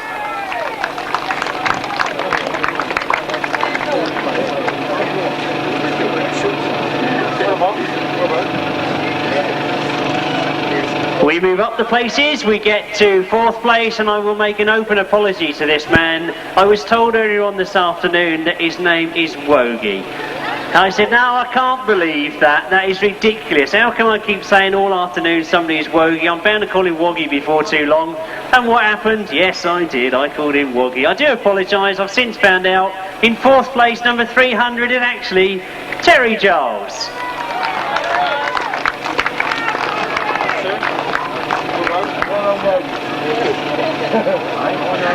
In third place, and we're starting to get up the higher rankings now to find out who it is that got second and first. In third place, he fought hard for it all afternoon. Some consistent riding, I think I'll say, from number 62, Steve Sarrett.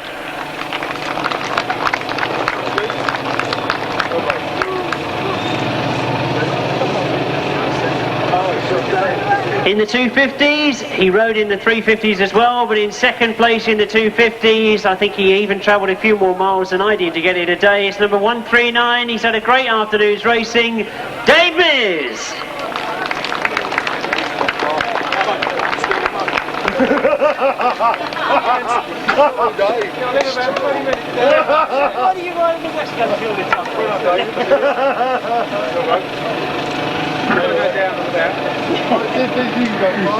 Oh, there you go. Now you know how easy it is for me to make mistakes. He only lives in Canterbury. Wonderful, isn't it? Perhaps I am the only one that's done the mileage to get here. In first place, and a very important first place in the 250s this afternoon. He's had to ride hard for it. He had mechanical problems in one of his rides. He's made up for it in the other two, and of course he's done the business in the final. In first place in the 250 final, Dean Camier.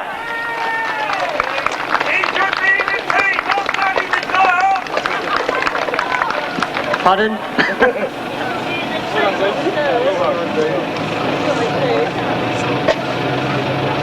Right, we quickly move on. I did catch those comments from the past there, but I think there's somebody in here you ought to talk to about that. I'm just going down to commentate down at the end of centre. I'm looking forward to it.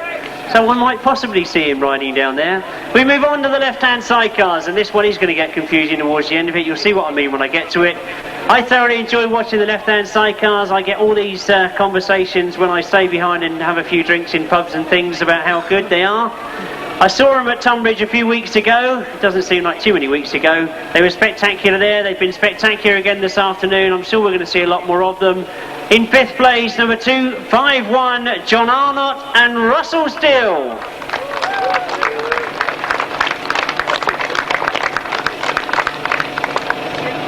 That was a bit old build up for you, wasn't it? Oh, yeah, lovely. All things to follow. Thank you very much. Well done. Well done. Thank you very much. So look, quick photo. You've got to have the quick photo. Well, we move on from fifth place to fourth place, and a man that did tell me an awful lot about left-hand sidecars when I managed to grab him for an interview up at Tunbridge the other week. He's not had too much luck this year, I know. He's had got absolutely filled in last week, I understand, at the championships, but he's fourth place here this afternoon. Number 173, John Fish and Gary Moore.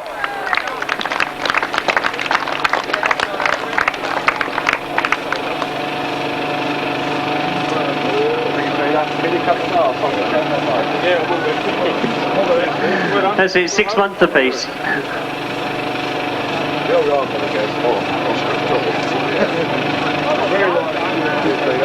We move on to third place, and this is one man that does from time to time tell me an awful lot about this sport of left-hand sidecars. He's certainly impressed me over the two meetings that I've seen them ride at Tunbridge and here again this afternoon. Finishes in third place. It's number 2. It's Bill Penfold and Nigel Shaw.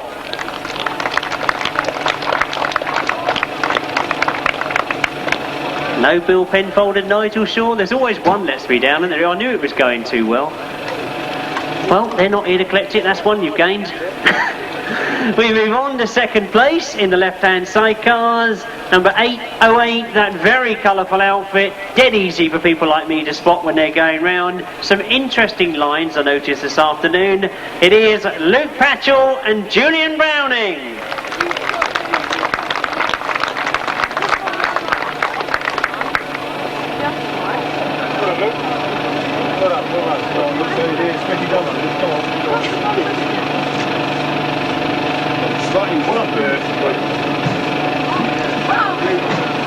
Well, we've got just one more place to go, and seeing there is only one trophy, I think we're going to hopefully get all three of them up here, because you might remember earlier on this afternoon, the winner of the left-hand sidecar started off with one passenger. He changed and had another passenger in the final, so let's get all three of them up here. The driver, of course, is Tony Penfold. The passengers are Julian Wood and Liam Chivers.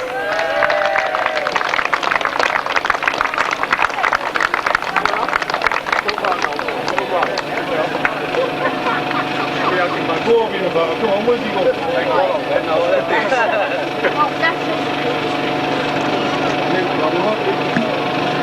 Well, we move away from sidecars and go back to the solos, a very hard-fought competition, the 350s. Wasn't there a lot of good 350s about down here? We don't see this too often. I unfortunately get caught up in national events, so I only tend to see the 500s and sidecars.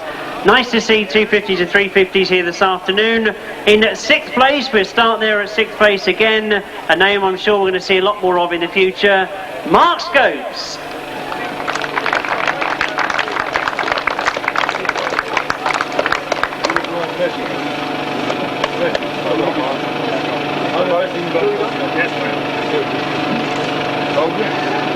Well, we move on to 5th place, and a rider that always looks so tiny when he's out on the track, but he is a very powerful rider. It's number 260 that he rides, Mark Harris.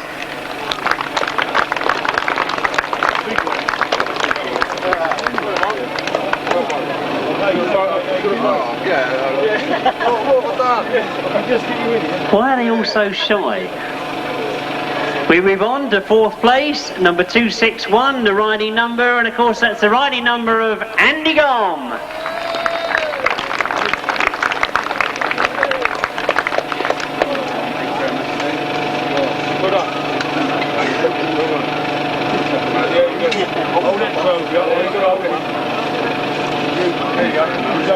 We move on from Andy Gom, who finished in 4th place, to that 3rd place, and a man that's ridden exceptionally well this afternoon. He's ridden in a lot of classes, but he's finished in 3rd in the 350s. It's Roy Sizemore.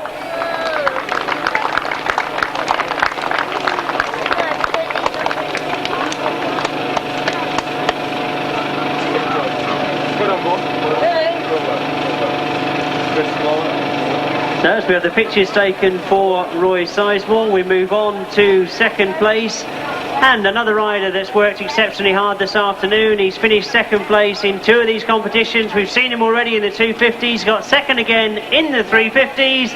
It's Dave Mears.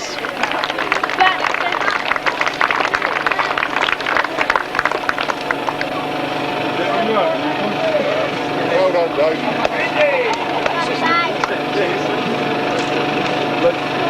So we have just one more place left, and I think I've got to pass on a very little story that I heard earlier on this morning, that the winner of the 350 took the trouble of coming up and saying to me during the day, will you mention something about Neil Scopes? He said, most commentators don't say about how good he is. Well, I know how good he is. You didn't have to come and remind me. Well, now I can pass another one back on to you, Keith, because I've been told that to win the 350s wasn't all that bad for an old one. Keith Potts, the winner of the 350s.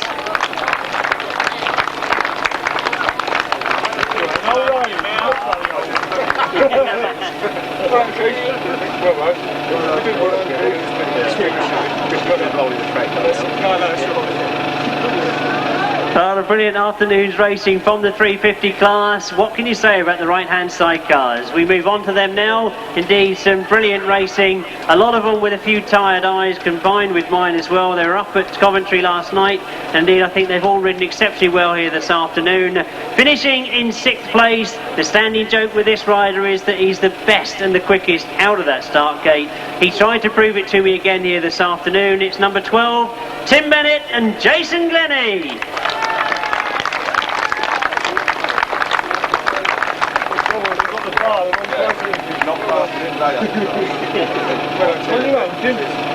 It must be, yeah. Too far for you, baby. We move on to 5th place, and a rider that we were getting worried about when he came out for his last ride, because it looked like he wasn't going to make the final. He got there, he got 5th place. It's number 55, Jerry Adams and Sean Fitter.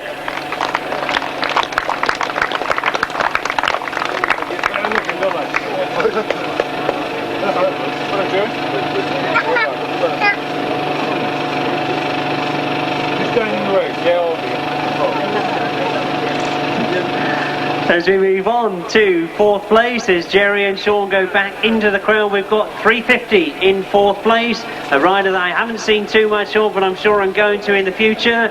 Ian Holmes and Jason Holmes.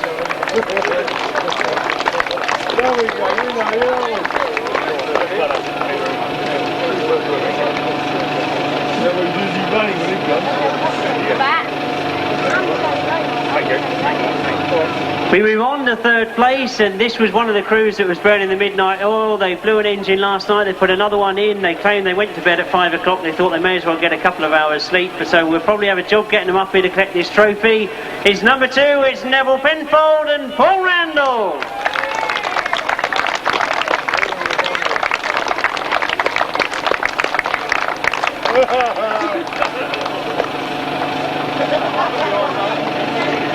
You always look like anyway. Soppy tar.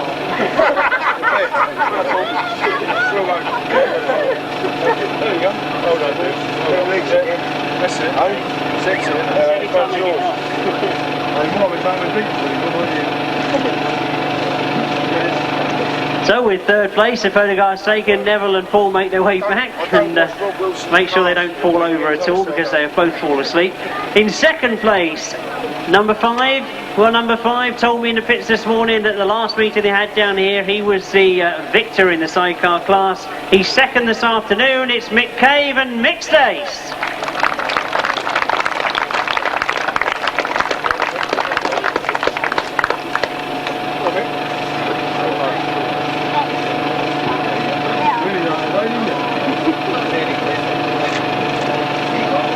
Well, there's only one more trophy to collect for the right-hand sidecars, and it's the one that everybody would have wanted to take home. It's the one for first place.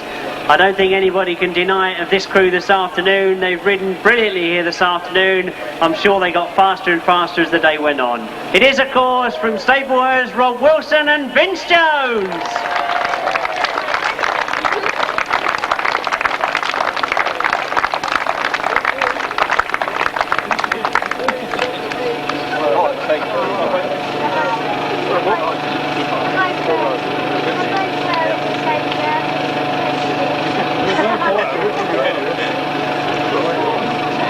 As all the pictures quickly get taken, it means you've only got just one more class to get through another 6 trophies. That, of course, is the 500cc solo, and I don't think I'd have liked to have been out there this afternoon. That was hard, it was fierce. In 6th place, a very competent rider, but finishing 6th this afternoon, number 154 his number, it's Adrian Mower.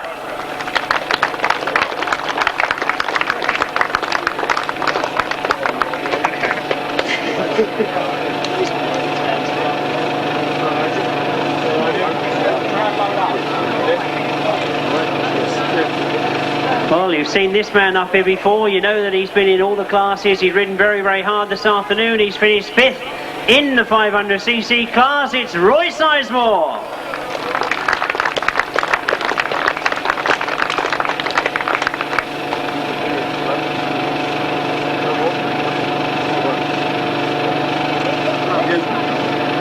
Finishing in 4th place in the 500cc final. I've since found out that he doesn't ride quite as often as he used to, but it's great to see him back out here this afternoon. Number 6 in 4th place is Robbie Fuller.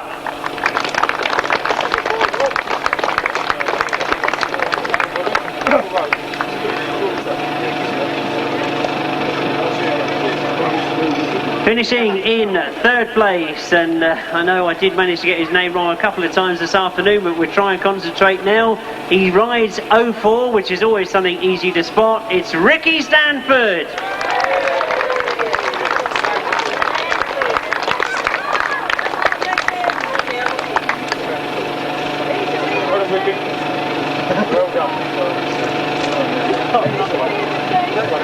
I think this centre should have about 20 in their team, shouldn't they? In 2nd place in the 500s, and didn't he start brilliant this afternoon? I don't think we can actually say too much about Duncan likes the wet surfaces at all, but finishing in 2nd place, Duncan Tolhurst.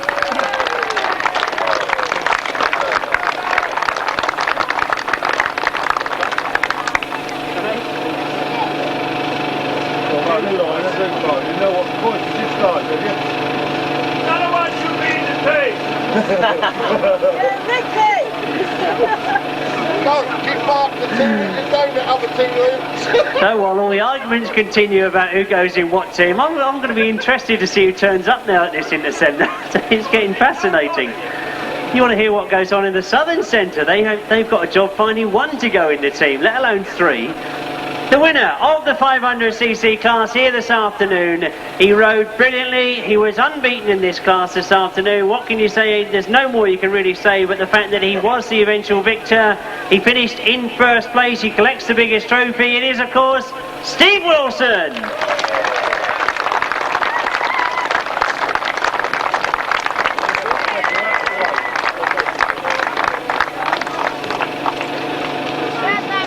Well, that's it. That's the last of the trophies. I don't think anybody else wants to say any more. Indeed, I don't want to say any more. My throat's just about given up.